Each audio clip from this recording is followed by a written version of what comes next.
ವರಮಹಾಲಕ್ಷ್ಮಯಾಯ ನಮಃ.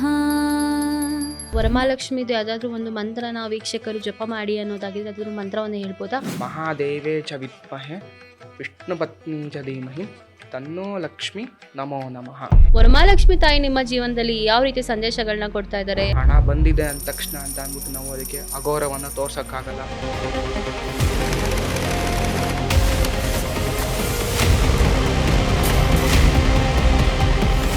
ಮಹಾಲಕ್ಷ್ಮಿ ತಾಯಿ ಪೂಜೆ ಮಾಡಿ ಅಂತ ಅವಳೊಂದು ಸೂಚನೆಗಳು ಕೊಡ್ತಿದ್ದಾಳೆ ಅಂತಂದ್ರೆ ಯಾವ ತರ ಸೂಚನೆಗಳು?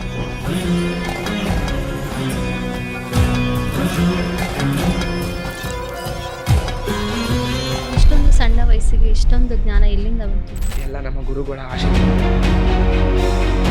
ಇದ್ರ ಜೊತೆಗೆ ಯಾವ್ದಾದ್ರು ದೇವಿಗಳನ್ನ ಆರಾಧನೆ ಮಾಡ್ತೀವಿ ಅಂತಂದ್ರೆ ನಾನು ದೇವಿಗಳ ಆರಾಧನೆ ಮಾಡ್ತೀನಿ ಅಂದ್ರೆ ಈಗ ತುಂಬಾ ಕುತೂಹಲಕರದಿಂದ ಕಾಯುತ್ತಿರುವಂತಹ ಒಂದು ಭಾಗಕ್ಕೆ ಬರೋಣ. ಯಾರೋ ಸಂದೇಶದ ಮೂಲಕವನ್ನ ನಾನು ಕೇಳ್ಕೊಳ್ತೇನೆ. ಯಾವಾಗ ನಮ್ಮ ಕಷ್ಟಗಳನ್ನ ಅವಳು ಸುಲಭವಾಗಿ ಒಡೆದಾಕ್ತಾಳೆ.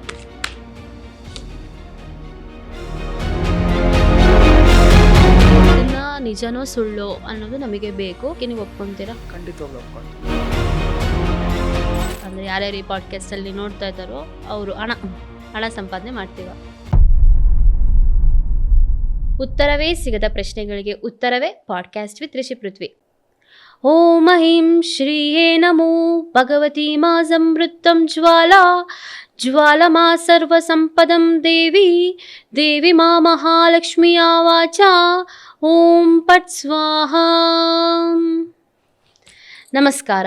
ನಿಗೂಢತೆಯ ಹುಡುಕಾಟದಲ್ಲಿ ಸತ್ಯ ಅಸತ್ಯಗಳ ಬೆನ್ನತ್ತಿ ಉತ್ತರವೇ ಸಿಗದ ಪ್ರಶ್ನೆಗಳಿಗೆ ಉತ್ತರವೇ podcast with Rishi Prithvi. Already ತಮ್ಲೈನಲ್ಲಿ ನೋಡಿರ್ತೀರಾ ಅಥವಾ ನಾನು ಈ ಮಂತ್ರನ ಹೇಳಿದಾಗ ನೋಡಿರ್ತೀರಾ. ಯಾವ ಮಂತ್ರವೇ ಪೃಥ್ವಿ ಹೇಳ್ತಿದ್ದಾಳೆ, ಇವಳು ಏನು ಕಲ್ತ್ಕೊಂಡ್ಬಿಟ್ಲಾ ಅಂತ. ಇಲ್ಲ, ಇದು ನನ್ನ ತಾಯಿ ಸ್ವತಃ ನನಗೆ ಹೇಳಿಕೊಟ್ಟಂಥ ಮಂತ್ರ. ಏನು ಅಂತಂದರೆ, ಹುಟ್ಟು ದರಿದ್ರತೆ ಬಂದಾಗ ಅಥವಾ ನಿಮಗೆ ಹಣಕಾಸಿನ ಬಿಕ್ಕಟ್ಟು ಬಂದಾಗ ಈ ಮಂತ್ರವನ್ನು ಹೇಳ್ಕೊ ಅಂತ ಇದು ನನಗೆ ಕಾರಗತವಾಗಿ ಬಂದ್ಬಿಟ್ಟಿದೆ. ಎಲ್ಲೇ ಹೋದರೂ ವರಮಹಾಲಕ್ಷ್ಮಿ ತಾಯಿನ ಜಪ ಮಾಡಬೇಕಾದ್ರೆ ಈ ಮಂತ್ರವನ್ನು ನಾನು ಹೇಳೇ ಜಪ ಮಾಡೋದು. ಒಂದು ತಕ್ಕ ಮಟ್ಟಿಗೆ ನಾನು ಚೆನ್ನಾಗಿದ್ದೀನಿ ಅಂತಂದರೆ ಇದು ನನ್ನ ತಾಯಿ ಕೊಟ್ಟಿರೋಂಥ ಮಂತ್ರದಿಂದನೇ ಸಾಧ್ಯ.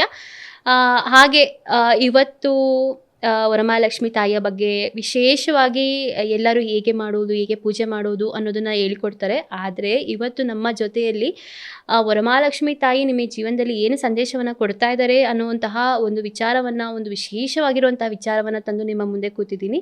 ಅದೇ ಇವತ್ತು ನಮ್ಮ ಜೊತೆಯಲ್ಲಿ ಇವರು ಮೂಲತಃ ಅರ್ಚಕರು ಸಹ ಹೌದು, ಹಾಗೂ ಪ್ರಶ್ನಾಶಾಸ್ತ್ರ ತಂತ್ರಜ್ಞರು ಸಹ ಹೌದು, ಹಾಗೂ ಹಲವಾರು ಜ್ಯೋತಿಷ್ಯ ವಿಭಾಗದಲ್ಲಿ ತುಂಬ ಕೊಡುಗೆಗಳನ್ನ ಕೊಟ್ಟಿದ್ದಾರೆ. ಇವರು ಕುಂಡಲಿ ಮ್ಯಾಚ್ ಮಾಡೋದ್ರಿಂದ ಆಗಿರ್ಬೋದು ಅಥವಾ ತಾರೋಟಲ್ಲಿ ಒಬ್ಬರನ್ನ ಹೀಲ್ ಮಾಡೋದಾಗಿರ್ಬೋದು. ಹಾಗೆ ಮೂಲತಃ ಅರ್ಚಕರಾಗಿರೋದ್ರಿಂದ ಇವರ ಮನೆಯಲ್ಲಿ ದಿನನಿತ್ಯ ಲಲಿತಾ ಸಹಸ್ರನಾಮ ಪಠನೆ ಆಗಿರ್ಬೋದು ಅಥವಾ ವಿಷ್ಣು ಸಹಸ್ರನಾಮ ಪಠನೆ ಆಗಿರ್ಬೋದು, ಎಲ್ಲ ರೀತಿಯ ಗಾಯತ್ರಿ ಮಂತ್ರ ಜಪವಾಗಿರ್ಬೋದು ಅಥವಾ ಲಲಿತಾ ಸಹಸ್ರನಾಮದಲ್ಲಿ ಇವರು ಸಂಕಲ್ಪ ಪೂಜೆಗಳನ್ನ ಆಗಿರ್ಬೋದು ಅಥವಾ ವರಮಹಾಲಕ್ಷ್ಮಿ ಪೂಜೆಯನ್ನು ಇವರು ಬೇರೆ ಮನೆಗಳಿಗೆ ಹೋಗಿ ಹೇಗೆ ಮಾಡಿಕೊಡೋದು ಅಥವಾ ಅನುಷ್ಠಾನ ಪೂಜೆಗಳನ್ನ ಹೇಗೆ ಮಾಡೋದು ಅಥವಾ ಅದ್ರ ಮಂತ್ರಗಳಾದರೂ ಏನು ಅಂತ ಇವರು ಎಲ್ಲರಿಗೂ ಹೇಳಿಕೊಡ್ತಾರೆ. ಹಾಗೆ ಎಲ್ಲ ರೀತಿಯಿಂದನೂ ಇವರು ಜೆನ್ಸಿ ಎಕ್ಸ್ಪೆಷಲಿ ಹೇಳೋದಾಗಿದ್ದರೆ ಈ ಗುರುಗಳು ಜೆನ್ಸಿಗೆ ಒಂದು ಉತ್ತಮ ಉದಾಹರಣೆ. ಯಾಕೆ ಅಂತ ಹೇಳ್ತೀನಿ ಅಂದರೆ, ಇವರು ಇಷ್ಟೆಲ್ಲ ಕಲಿತಿರೋ ಜೊತೆಗೆ ಇವರು MBA ಗ್ರ್ಯಾಜುಯೇಟ್ ಸಹ ಹೌದು, ಹಾಗೆ MNC ಕಂಪನಿಯಲ್ಲಿ ಕೆಲಸವನ್ನು ಸಹ ಮಾಡ್ತಾ ಇದ್ದಾರೆ. ಅವರೇ ನಮ್ಮ ಜೊತೆಯಲ್ಲಿದ್ದಾರೆ ಸುಹಾಸ್ ಗುರೂಜಿಯವರು. ಗುರೂಜಿಯವರೇ, ನಿಮಗೆ ನಮ್ಮ ಕಾರ್ಯಕ್ರಮಕ್ಕೆ ಸ್ವಾಗತ. ನಮಸ್ಕಾರ. ಶ್ರೀ ಗುರುಭ್ಯೋ ನಮಃ. ನಮಃ ಶಾಂತಾಯ ದಿವ್ಯಾಯ ಸತ್ಯಧರ್ಮಸ್ವರೂಪಿಣೆ ಸ್ವಾದಂತಾಮೃತುಪ್ತಾಯ ಶ್ರೀಧರಾಯ ನಮೋ ನಮಃ. ಯಾ ದೇವಿ ಸರ್ವಭೂತೇಷು ಶಕ್ತಿರೂಪೇಣ ಸಮಸ್ಥಿತ ನಮಸ್ಕಸ್ತೆ ನಮಸ್ತಸ್ತೆ ನಮಸ್ತಸ್ತೆ ನಮೋ ನಮಃ. ಹೃತ್ಪೂರ್ವಕವಾದಂತಹ ಧನ್ಯವಾದಗಳು. ಗುರೂಜಿ, ಹೇಳ್ಬೇಕು ಅಂತಂತಂದರೆ ನೀವು ನನಗಿಂತ ವಯಸ್ಸಿನಲ್ಲಿ ಬಹಳ ಸಣ್ಣವರು, ಆದರೆ ಜ್ಞಾನ ಭಂಡಾರದಲ್ಲಿ ಬಹಳ ರೀತಿಯಲ್ಲಿ ತಿಳಿದುಕೊಂಡಿದ್ದೀರಿ. ಯಾಕೆ ಅಂತಂತಂದರೆ ಈ ಹಿಂದೆ ಈಗ ತಾನೇ ಲಲಿತಾ ತ್ರಿಪುರಸುಂದರಿ ಅಮ್ಮನವ್ರದ್ದು ಪಾಡ್ಕಾಸ್ಟ್ ಆಯಿತು. ಅದರಲ್ಲಿ ಲಲಿತಾ ತ್ರಿಪುರಸುಂದರಿ ಅಮ್ಮನವರು ಕನೆಕ್ಟ್ ಆಗಿ ನಮಗೆ ಡಿವೈನ್ ಎನರ್ಜಿ ಕನೆಕ್ಟ್ ಆಗಿ ನಮಗೆ ಏನೇನು ಸಂದೇಶ ಕೊಡ್ತಿದ್ದಾಳೆ, ಹಾಗೆ ಲೈವಲ್ಲಿ ನಮಗೆ ಎಲ್ಲದನ್ನು ತೋರಿಸ್ಕೊಟ್ಟಿದ್ದಾರೆ. ಆ ಪಾಡ್ಕಾಸ್ಟ್ ಮುಂದೆ ಬರುತ್ತೆ ಸ್ನೇಹಿತರೆ. ಇದೊಂದು ವಾರಕ್ಕೆ ಈ ಪಾಡ್ಕಾಸ್ಟ್ ಬರುತ್ತೆ. ಕಾತುರದಿಂದ ಕಾಯುವವರು ನಿಜವಾಗಿಯೂ ಅದು ಇನ್ನೊಂದು ವಾರಕ್ಕೆ ಸಿಗುತ್ತೆ. ನಿಮಗೆ ಈ ಪಾಡ್ಕಾಸ್ಟ್ ರಿಲೀಸ್ ಆದಮೇಲೆ ಒಂದು ವಾರಕ್ಕೆ ಸಿಗುತ್ತೆ. ಇನ್ನು ಏನು ಅಂತಂತಂದರೆ, ತಾಯಿಯ ಒಂದು ಉದ್ದೇಶನೇ ಆಗಿರ್ಬೋದು ಅಥವಾ ತಾಯಿಯ ಒಂದು ನಿಯಮದ ಮೇರೆಗೆ ನಾವು ವರಮಹಾಲಕ್ಷ್ಮಿಯ ಬಗ್ಗೆ ಯಾಕೆ ಇವ್ರ ಹತ್ರ ಮಾತಾಡಿಸ್ಬಾರ್ದು ಅನ್ನೋ ನಮಗೆ ಒಂದು ಆಸಕ್ತಿ ಬಂತು. ಯಾಕೆ ಅಂದರೆ ಇವ್ರ ಹತ್ರ ಇರುವಂತಹ ಜ್ಞಾನ ಭಂಡಾರ ಆಗಿರ್ಬೋದು, ಆ ವೇದಗಳನ್ನ, ಆ ಶಬ್ದಗಳನ್ನಾಗಿರ್ಬೋದು ಅಥವಾ ಆ ಸ್ತೋತ್ರಗಳನ್ನಾಗಿರ್ಬೋದು, ಆ ಉಚ್ಚಾರಣೆಗಳಾಗಿರ್ಬೋದು, ಇಂತಹ ಚಿಕ್ಕ ವಯಸ್ಸಿಗೆ ಇಷ್ಟೊಂದು ಆಧ್ಯಾತ್ಮಿಕತೆಯಲ್ಲಿ ಬೆಳೆದಂತಹ ಇಂತಹ ವ್ಯಕ್ತಿ ನಮಗೆ ನಿಜಕ್ಕೂ ನಮಗೆ ಒಂದು ಕ್ಷಣ ನಮ್ಮ ಮುಖವನ್ನು ಕೆಳಗೆ ಹಾಕುವಾಗೆ ಮಾಡುತ್ತೆ. ಯಾಕೆ ಅಂತಂದರೆ ತುಂಬ ಜ್ಞಾನ ಭಂಡಾರ ಇಂಥ ಚಿಕ್ಕ ವಯಸ್ಸು ಸಂಸ್ಕೃತಿಯಿಂದ ಇರ್ಬೋದು. ಅದಕ್ಕೋಸ್ಕರ ನಾವು ಮತ್ತೆ ಇವ್ರ ಹತ್ರ ವರಮಹಾಲಕ್ಷ್ಮಿ ಟಾಪಿಕ್ಗಳನ್ನ ಮಾತಾಡ್ಸೋಣ ಅಂತ ಇಲ್ಲಿ ಅಂದ್ಕೊಂಡಿದ್ದೀವಿ. ಅಂದರೆ ಎಲ್ಲರೂ ವರಮಹಾಲಕ್ಷ್ಮಿ ಟಾಪಿಕ್ಗಳನ್ನ ಮಾತಾಡ್ತಾರೆ, ಆದರೆ ವರಮಹಾಲಕ್ಷ್ಮಿ ತಾಯಿ ನಿಮ್ಮ ಜೀವನದಲ್ಲಿ ಯಾವ ರೀತಿ ಸಂದೇಶಗಳನ್ನ ಕೊಡ್ತಾ ಇದ್ದಾರೆ, ಅಂದರೆ ಸಾಲ ತೀರುತ್ತಾ, ಮನೆ ಕಟ್ಟಿದ್ದೀರಾ, ಮನೆ ಕಟ್ಟಿರುವಂಥ ಸಾಲಗಳು ತೀರುತ್ತಾ, ಅಥವಾ ಮನೆಯಲ್ಲಿ ದಾರಿದ್ರ್ಯ ನಾಶವಾಗುತ್ತಾ, ಈ ರೀತಿ ನೀವು ಈ ದಿನ ವರಮಹಾಲಕ್ಷ್ಮಿಯನ್ನು ಮಾಡಿದಾಗ ಅವ್ರಿಗೆ ಒಳ್ಳೇದಾಗುತ್ತಾ ಅನ್ನೋಂತಹ ಕಾನ್ಸೆಪ್ಟ್ಗಳನ್ನ ಮಾತಾಡಬೇಕು ಅಂತ ಅಂದ್ಕೊಂಡಿದ್ದೀವಿ. So stay tuned. ನಿಮ್ಮ ಕ್ವಶನ್ಗೆ ನಿಮ್ಮ ಕ್ವಶನ್ಗೆ ಇಲ್ಲಿ ಉತ್ತರ ಸಿಕ್ಕೇ ಸಿಗುತ್ತೆ. ಗುರುಜಿ, ನಮಗೆ ತಾರೋಟ್ಗೆ ಹೋಗೋಕ್ಕಿಂತ ಮುಂಚೆ, ಪ್ರಶ್ನೆಗಳನ್ನ ಕೇಳೋದಕ್ಕಿಂತ ಮುಂಚೆ ನಮಗೆ ವರಮಹಾಲಕ್ಷ್ಮಿ ಪೂಜೆಯ ಬಗ್ಗೆ ಅಥವಾ ವರಮಹಾಲಕ್ಷ್ಮಿಯನ್ನು ಹೇಗೆ ಆಚರಿಸ್ಬೇಕು ಅನ್ನೋದನ್ನು ಒಂದು ಸ್ವಲ್ಪ ಭಾಗವನ್ನು ಹೇಳ್ಕೊಡ್ತೀರಾ? ಅವಳಿಗೆ ಇಷ್ಟವಾದಂತಹ ನಂಬರ್ ಆದರೂ ಯಾವುದು, ಅವಳು ಇಷ್ಟವಾದಂತಹ ಸಿಹಿ ತಿಂಡಿಗಳು ಯಾವುದು, ಆ ರೀತಿ ಒಂದು ಸ್ವಲ್ಪ ಹೇಳ್ಕೊಟ್ಟು ನಾವು ಇದಕ್ಕೆ ಹೋಗೋಣ ತಾರೋಟ್ ಕಾರ್ಡ್ಗೆ. ಖಂಡಿತವಾಗ್ಲೂ ಇಲ್ಲಿ ಮಹಾಲಕ್ಷ್ಮಿ ಅಂತಲೇ ಹೆಸರು ತಗೊಂಡ್ರೆ ಹೇಳಬೇಕು, ಮಹಾವಿಷ್ಣುವಿನ ಧರ್ಮಪತ್ನಿಯಾದಂಥವಳೆ ಮಹಾಲಕ್ಷ್ಮಿ. ಅದಕ್ಕೆ ಮಂತ್ರವೇ ಇದೆ, ಮಹಾದೇವೇ ಚ ವಿದ್ಮಹೆ ವಿಷ್ಣು ಪತ್ನಿ ಚ ಧೀಮಹಿ ತನ್ನೋ ಲಕ್ಷ್ಮಿ ಪ್ರಚೋದಯಾತ್ ಅಂತ ಹೇಳ್ಬಿಟ್ಟು ನಾವು ಒಂದು ಪೂಜೆಯನ್ನು ಶುರು ಮಾಡೋ ಸಂದರ್ಭದಲ್ಲಿ ನಾವು ಲಕ್ಷ್ಮಿಯನ್ನು ಆರಾಧನೆಯನ್ನು ಮಾಡಿಕೊಂಡು ಮಾಡ್ತೀವಿ. ಸಾಮಾನ್ಯವಾಗಿ ಹೇಳಬೇಕು ಅಂದರೆ ಶ್ರಾವಣ ಮಾಸದ ಶುಕ್ಲ ಪಕ್ಷದಂದು ಶುಕ್ರವಾರದಿಂದ ಬರುವಂತಹ ವರಮಹಾಲಕ್ಷ್ಮಿ ಹಬ್ಬ ದಿನದಂದು ನಾವು ಆಚರಣೆಯನ್ನು ಮಾಡ್ತೀವಿ.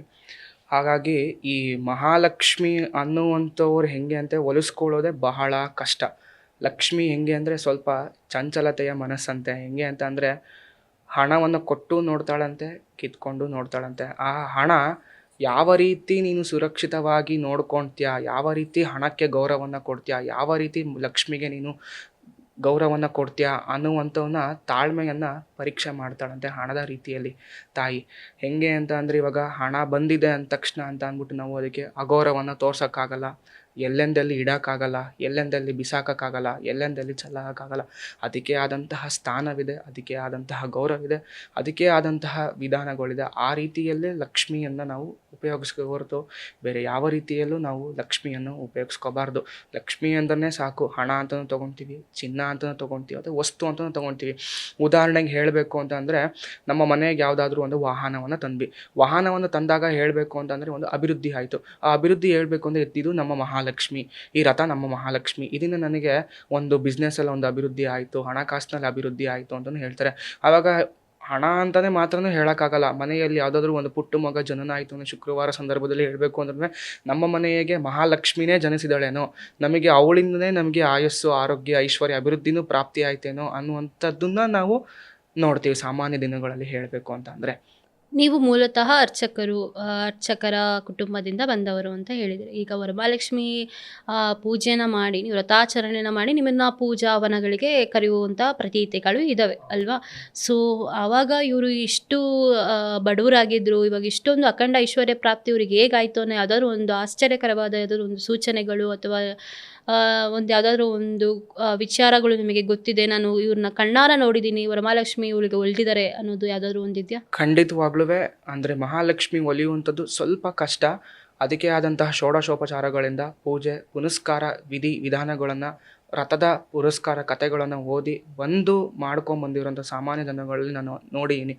ಎಲ್ಲೋ ಒಂದು ರೀತಿಯಲ್ಲಿ ಸಾಲ ಬಾಧೆ ಆಗ್ತಿದೆ, ಎಲ್ಲೋ ಒಂದು ಕಡೆ ನನಗೆ ಹಣವನ್ನು ಸ್ಟಕ್ ಆಗಿದೆ, ಬರ್ತಾ ಇಲ್ಲ ಅನ್ನೋ ಸಂದರ್ಭದಲ್ಲಿ ಮಹಾಲಕ್ಷ್ಮಿಯ ತಾಯಿಯನ್ನು ಸಂಕಲ್ಪವನ್ನು ಮಾಡಿ, ಮನಸ್ಸಿನಲ್ಲಿ ಭಕ್ತಿಯಿಂದ ಮಾಡಿ, ತಾಯಿ ನೋಡು ಜಗನ್ಮಾತೆ, ನನಗೆ ಹಣವನ್ನು ಬಂದಿತ್ತು, ಆದರೆ ನಾನು ದುರುಪಯೋಗ ಮಾಡ್ಕೊಬಿಟ್ಟೆ ಯಾವುದೋ ಒಂದು ಕಷ್ಟದಲ್ಲಿ, ಇನ್ನು ಆ ರೀತಿ ಆಗಲ್ಲ ಅಂತ ಅಂದ್ಬಿಟ್ಟು ಭಕ್ತಿಪೂರ್ವಕವಾಗಿ ಕೇಳಿಕೊಂಡು ಸಹ ಕೆಲವ್ರಿಗೆ ಅದು ಆಗಿದೆ, ಪಾಸಿಟಿವ್ ಆಗಿ ರಿಸಲ್ಟ್ ಆಗಿದೆ. ಆ ಥರದ್ದು ಸಹ ನಾನು ನೋಡಿದ್ದೀನಿ ನಾನು. ಹಾಗಾದರೆ ಯಾವ ರೀತಿ ವ್ರತಾಚರಣೆಗಳನ್ನ ಮಾಡಬೇಕು, ಯಾವ ರೀತಿ ನಾವು ತಾಯಿಯನ್ನು ಪೂಜೆ ಮಾಡಬೇಕು ಅನ್ನೋದನ್ನು ಯಾವ ಸಮಯದಲ್ಲಿ ಮಾಡಬೇಕು, ಹೇಗೆ ವ್ರತಾಚರಣೆ ಮಾಡಬೇಕು ಅದನ್ನು ತಿಳಿಸ್ಕೊಡ್ತೀರಾ? ಸಾಮಾನ್ಯವಾಗಿ ಹೇಳಬೇಕು ಅಂದರೆ ಶ್ರಾವಣ ಮಾಸದಿಂದನೇ ನಾವು ಶುಕ್ಲ ಪಕ್ಷದಂದು ಶುಕ್ರವಾರ ದಿನದಂದನೇ ಎಂಥ ಪಂಚಾಂಗದ ನೋಡೋದಾಗಲಿ ಕ್ಯಾಲೆಂಡರ್ ನೋಡೋದಾಗಲಿ ಶುಕ್ರವಾರದಿಂದನೇ ಮಹಾಲಕ್ಷ್ಮಿ ಆಚರಣೆಯನ್ನು ಮಾಡೋದು ಹೇಳಬೇಕು ಅಂದರೆ. ಮಹಾಲಕ್ಷ್ಮಿ ಆಚರಣೆಯನ್ನು ಮಾಡಬೇಕು ಅಂದರೆ ಸಾಮಾನ್ಯವಾಗಿ ಹೇಳಬೇಕು ಅಂದರೆ ಕಳಶ ಸ್ಥಾಪನೆಯನ್ನು ಮಾಡಿ, ಕಳಶ ಸ್ಥಾಪನೆಗೆ ಆದ ನಂತರ ಅದಕ್ಕೆ ನಾವು ದಿಗ್ಬಂಧನ, ಇದು ರಕ್ಷಾ ಕಟ್ತೀವಿ ಹೇಳಬೇಕು ಅಂದರೆ ಕಳಶಕ್ಕೆ ದಾರವನ್ನು ಕಟ್ತೀವಿ. ದಾರ ಅಂತ ಅಂದಲ್ಲಿಗೆ ನರನಾಡಿಗಳು ಅಂತ ಅಂದ್ಬಿಟ್ಟು ಅದ್ರ ಮೇಲೆ ತೆಂಗಿನಕಾಯಿನ ಇಟ್ಟು, ಆಮೇಲೆ ಹೂಗಳನ್ನು ಇಟ್ಟು, ಮುಖವಾಡವನ್ನು ಇಟ್ಟು ಅಲಂಕಾರವನ್ನು ಮಾಡಿ ಅಲ್ಲಿಗೆ ನಾವು ಮಹಾತಾಯಿಗೆ ಕಳಸದ ಮೂಲಕ ನಾವು ಆರಾಧನೆ ಮಾಡಿದಾಗ ಅಲ್ಲಿಗೆ ನಾವು ಶಕ್ತಿಯನ್ನು ತುಂಬ್ತೀವಿ. ಶಕ್ತಿಯನ್ನು ತುಂಬಿದಾಗ ನಾವು ಸಹಸ್ರನಾಮಗಳು ಹೇಳೋದಾಗಿರ್ಬೋದು, ಅಷ್ಟೋತ್ತರಗಳು ಹೇಳೋದಾಗಿರ್ಬೋದು, ಅಥವಾ ನೈವೇದ್ಯ ಮಾಡೋದಾಗಿರ್ಬಹುದು. ಭಗವಂತನಿಗೆ ತಾಯಿಗೆ ಯಾವುದು ಇಷ್ಟವಾದಂತಹ ನೈವೇದ್ಯವನ್ನು ಮಾಡ್ತೀವಿ. ಮನೆಯಲ್ಲಿ ನಿಲ್ಲ ನನಗೆ ಭಾಳ ಕಷ್ಟ ಇದೆ, ನನಗಿಂಥ ನೈವೇದ್ಯವನ್ನು ಮಾಡೋಕ್ಕಾಗ್ತಿಲ್ಲ ಅಂದರೂ ಸಾಕು, ಅನ್ನ ಬೆಲ್ಲವನ್ನು ಮಾಡಿ ಸಿಹಿದಾದಂಥದ್ದು ನೈವೇದ್ಯವನ್ನು ಸಹ ತಾಯಿಗೆ ಸಮರ್ಪಣೆ ಮಾಡುವುದು. ಇಲ್ಲ ನನ್ನ ಕೈಲಿ ಅದು ಆಗ್ತಾ ಇಲ್ಲ ಅಂದರೂ ಸಹ ಬಾಳೆಹಣ್ಣನ್ನು ಇಟ್ಬಿಟ್ಟು ಸಹ ನಾವು ನೈವೇದ್ಯವನ್ನು ಮಾಡಬಹುದು ನಾವು ತಾಯಿಗೆ ಹೇಳಬೇಕು ಅಂತ ಅಂದರೆ. ಇದು ಕಳಸ ಪ್ರತಿಷ್ಠಾಪನೆ ಅಂತ ಹೇಳಿದ್ರಿ, ಕಳಸದೊಳಗೆ ಏನೇನು ಹಾಕಬೇಕು? ಕಳಸದೊಳಗಡೆ ಸಾಮಾನ್ಯವಾಗಿ ಹೇಳಬೇಕು ಅಂದರೆ ಹೂವು, ಅಕ್ಷತೆ ಅಥವಾ ಚಿನ್ನದ ಉಂಗುರ ಇದ್ದವರು ಸಹ ಅದನ್ನು ಹಾಕ್ಬೋದು. ಕಲ್ಸಕ್ಕರೆ, ಆಮೇಲೆ ಗೋಡಂಬಿ, ಬಾದಾಮಿ ಇಷ್ಟೊಂದು ನಾವು ಹಾಕಿ ಅದಕ್ಕೆ ಜೀವವನ್ನು ತುಂಬ್ತೀವಿ ನಾವು ಹೇಳಬೇಕು. ನೀರು ಹಾಕ್ಬೇಕಾ ಅಥವಾ ಅಕ್ಕಿ? ಇಲ್ಲ, ನೀರು ಹಾಕಬೇಕು. ಕೆಳಗಡೆ ಬಾಳೆ ಎಲೆ ಆದ ನಂತರ ಅಕ್ಕಿ ಅಂದರೆ ಪೀಠ ಅಂತ ನಾವು ಹೇಳ್ತೀವಿ. ಅದಾದ ನಂತರ ಅದರ ಮೇಲೆ ನಾವು ಕಳಸ ಆದಮೇಲೆ ನಾವು ಕಳಸಕ್ಕೆ ದಾರ ಅಂತ ತುಂಬ್ತೀವಿ. ಯಾಕೆ ದಾರವನ್ನು ತುಂಬಿ ನೀರನ್ನು ತುಂಬಿದಾಗ ಅದಕ್ಕೆ ಜೀವ ಮಂತ್ರವನ್ನು ಪಠನೆ ಮಾಡ್ತೀವಿ. ಪಠನೆ ಮಾಡಿದಾಗ ಅಲ್ಲಿಗೆ ಆವಾಹಯಾಮಿ ಅಂತ ಹೇಳಿದಾಗ ಅಲ್ಲಿಗೆ ಆವಾಹನೆ ಆಗ್ತಾಳೆ ತಾಯಿ ಹೇಳಬೇಕು ಅಂದರೆ. ಅಲ್ಲಿಗೆ ನರನಾಡಿಗಳನ್ನು, ನಮಗೆ ಮನುಷ್ಯರಿಗೆ ಹೆಂಗೆ ನರನಾಡಿಗಳು ಹೆಂಗಿದೆಯೋ ಹಂಗೆ ಕಳಸದ ರೂಪದಲ್ಲೂ ಸಹ ನರನಾಡಿಗಳಲ್ಲಿ ಆವಾಹನೆ ಆಗಿ ಆ ಕಳಸಕ್ಕೆ ಒಂದು ಶಕ್ತಿ ಬರುತ್ತೆ ಹೇಳಬೇಕು ಅಂತಂದರೆ. ಸಾಮಾನ್ಯವಾಗಿ ಹೇಳಬೇಕು ಅಂತಂದರೆ ಈ ಕಳಸವನ್ನು ಹೊರುವಂತಹ ಸಂಪ್ರದಾಯ ಇರುತ್ತೆ. ಮನೆಗೆ ಮಹಾಲಕ್ಷ್ಮಿ ತೊಗೊಂಬರ್ಬೇಕು, ಕಳಸವನ್ನು ಸ್ಥಾಪನೆ ಮಾಡಬೇಕು ಅಂತ ಇರುತ್ತೆ. ಆಗ ನೋಡಬೇಕು, ಮಾಮೂಲಿಯಾಗೇ ಕಳಸವನ್ನು ತೊಗೊಂಬರೋಕ್ಕೂ ಆವಾಹನೆ ಆದಾದ್ಮೇಲೆ ಕಳಸ ತೊಗೊಂಬರೋಕ್ಕೂ ಭಾಳ ವ್ಯಸ್ತ ಇದೆ. ನಾರ್ಮಲಾಗಿ ಹೆಂಗಿರ್ತದೆ, ಒಂದು ಮಾಮೂಲಿ ಬಿಂದಿಗೆ ನೀರು ಹೆಂಗೆ ತುಂಬಿರ್ತೀವಿ ನಾವು ಅಷ್ಟು ಒಂದು ತೂಕ ಆಗಿರುತ್ತೆ. ಅದನ್ನೇ ಸ್ಥಾಪನೆ ಆಗಿ ಆವಾಹಯಾಮಿ ಆದಾಗ ಹೆಂಗಿರುತ್ತೆ ಅಂದರೆ ಇಡೀ ಭೂಮಂಡಲವನ್ನೇ ನಾವು ಹೊತ್ತಿದ್ದೀವೇನೋ, ತಾಯಿಯ ಭಾರವನ್ನೇ ಹೊತ್ತಿದ್ದೀವೇನೋ ಅಷ್ಟು ತೂಕ ಆ ಕಳಸದಲ್ಲಿ ಬಂದಿರುತ್ತೆ ಹೇಳಬೇಕು ಅಂದರೆ. ಉದಾಹರಣೆಗೆ ಹೇಳಬೇಕು, ನಾನು ಸಹ ಕಳಸವನ್ನು ಹೊತ್ತಿದ್ದೀನಿ ನಾನು. ಹಾಗಾದ್ರೆ ಲಕ್ಷ್ಮಿಗೆ ಕವಡೆ ಮತ್ತೆ ಕಮಲದ ಹೂವು, ಕಮಲದ ಬೀಜ ಅವನ್ನೆಲ್ಲ ಇಡ್ತಾರೆ. ಅದು ಏನೇನು ಇಡಬೇಕು? ಲಕ್ಷ್ಮಿಗೆ ಪ್ರಿಯವಾದದ್ದು ಯಾವುದು, ಪ್ರಿಯವಾದ ಸಂಖ್ಯೆ ಯಾವುದು ಅಂತ ಹೇಳಿ? ಪ್ರಿಯವಾದ ಸಂಖ್ಯೆ ಅಂದರೆ ಲಕ್ಷ್ಮಿಗೆ ಎಲ್ಲವಾದ ಸಂಖ್ಯೆ ಪ್ರಿಯ. ಸಾಮಾನ್ಯವಾಗಿ ಹೇಳಬೇಕು ಅಂದರೆ 6 ಅಂತ ತಗೊತೀವಿ. ನಂಬರ್ ಅಂದರೆ 6, ಅದೇ ಪ್ರಿಯವಾದ ನಂಬರೇ ಅಲ್ಲಿಗೆ ಲಕ್ಷ್ಮಿಯ ಸಂಕೇತ. ಅಲ್ಲಿಗೆ ಹಣ ಅಂತ ನಾವು ಹೇಳ್ತೀವಿ ನಾವು 6 ಅಂತ ಅಂದರೆ. ಕವಡೆ ಅನ್ನುವುದು ಒಂದು ಲಕ್ಷ್ಮಿ, ಕಮಲ ಅನ್ನುವುದು ಲಕ್ಷ್ಮಿ. ಯಾಕೆಂದರೆ ಕಮಲದಲ್ಲಿ ಅರೆತವಳು ಕೂತಿರುವಂಥವಳು ಮಹಾಲಕ್ಷ್ಮಿ ಅಂತಲೂ ನಾವು ಅಲ್ಲಿಗೆ ಸಮರ್ಪಣೆಯನ್ನು ಮಾಡ್ತೀವಿ ನಾವು. ಹಾಗಾಗಿ ಕವಡೆಗಳಾಗಿರ್ಬೋದು, ಕಮಲಘಟ್ಟ ಮಾಲ ಆಗಿರ್ಬೋದು, ಕಮಲದ ಮಣಿಯಿಂದನೂ ಮಾಲಾಗೊಂಡು ಮಾಡ್ಕೊಂಡಾಗ ಜಪವನ್ನು ಮಾಡಿದಾಗ ಮಹಾಲಕ್ಷ್ಮಿಯನ್ನು ತಾಯಿನ ನಾವು ಸಹ ಒಲಿಸಿಕೊಳ್ಳಬಹುದು ಈ ರೀತಿಯಲ್ಲಿ. ಹಾಗಾದ್ರೆ ವರಮಹಾಲಕ್ಷ್ಮಿದು ಯಾವುದಾದ್ರೂ ಒಂದು ಮಂತ್ರ ನಾವು ವೀಕ್ಷಕರು ಜಪಿಸ್ಕೊಳ್ಳಿ, ಇದರಿಂದ ನಿಮ್ಮ ದಾರಿದ್ರ್ಯತೆ ನಿವಾರಣೆ ಆಗುತ್ತೆ, ಇಷ್ಟು ಸಲ ಜಪ ಮಾಡಿ ಅನ್ನೋದಾಗಿದ್ರೆ ಅದ್ರ ಮಂತ್ರವನ್ನು ಹೇಳ್ಬೋದಾ? ಖಂಡಿತವಾಗ್ಲೂ ಹೇಳಬಹುದು. 2 ಮಂತ್ರವನ್ನು ನಾನು ಈ ಕಾರ್ಯಕ್ರಮದಲ್ಲಿ ತಿಳಿಸಿಕೊಳ್ತೇನೆ. ಮಹಾದೇವೇ ಚ ವಿದ್ಮಹೆ ವಿಷ್ಣು ಪತ್ನಿ ಚ ಧೀಮಹಿ ತನ್ನೋ ಲಕ್ಷ್ಮಿ ನಮೋ ನಮಃ ಅಂತಲೂ ಹೇಳಬಹುದು.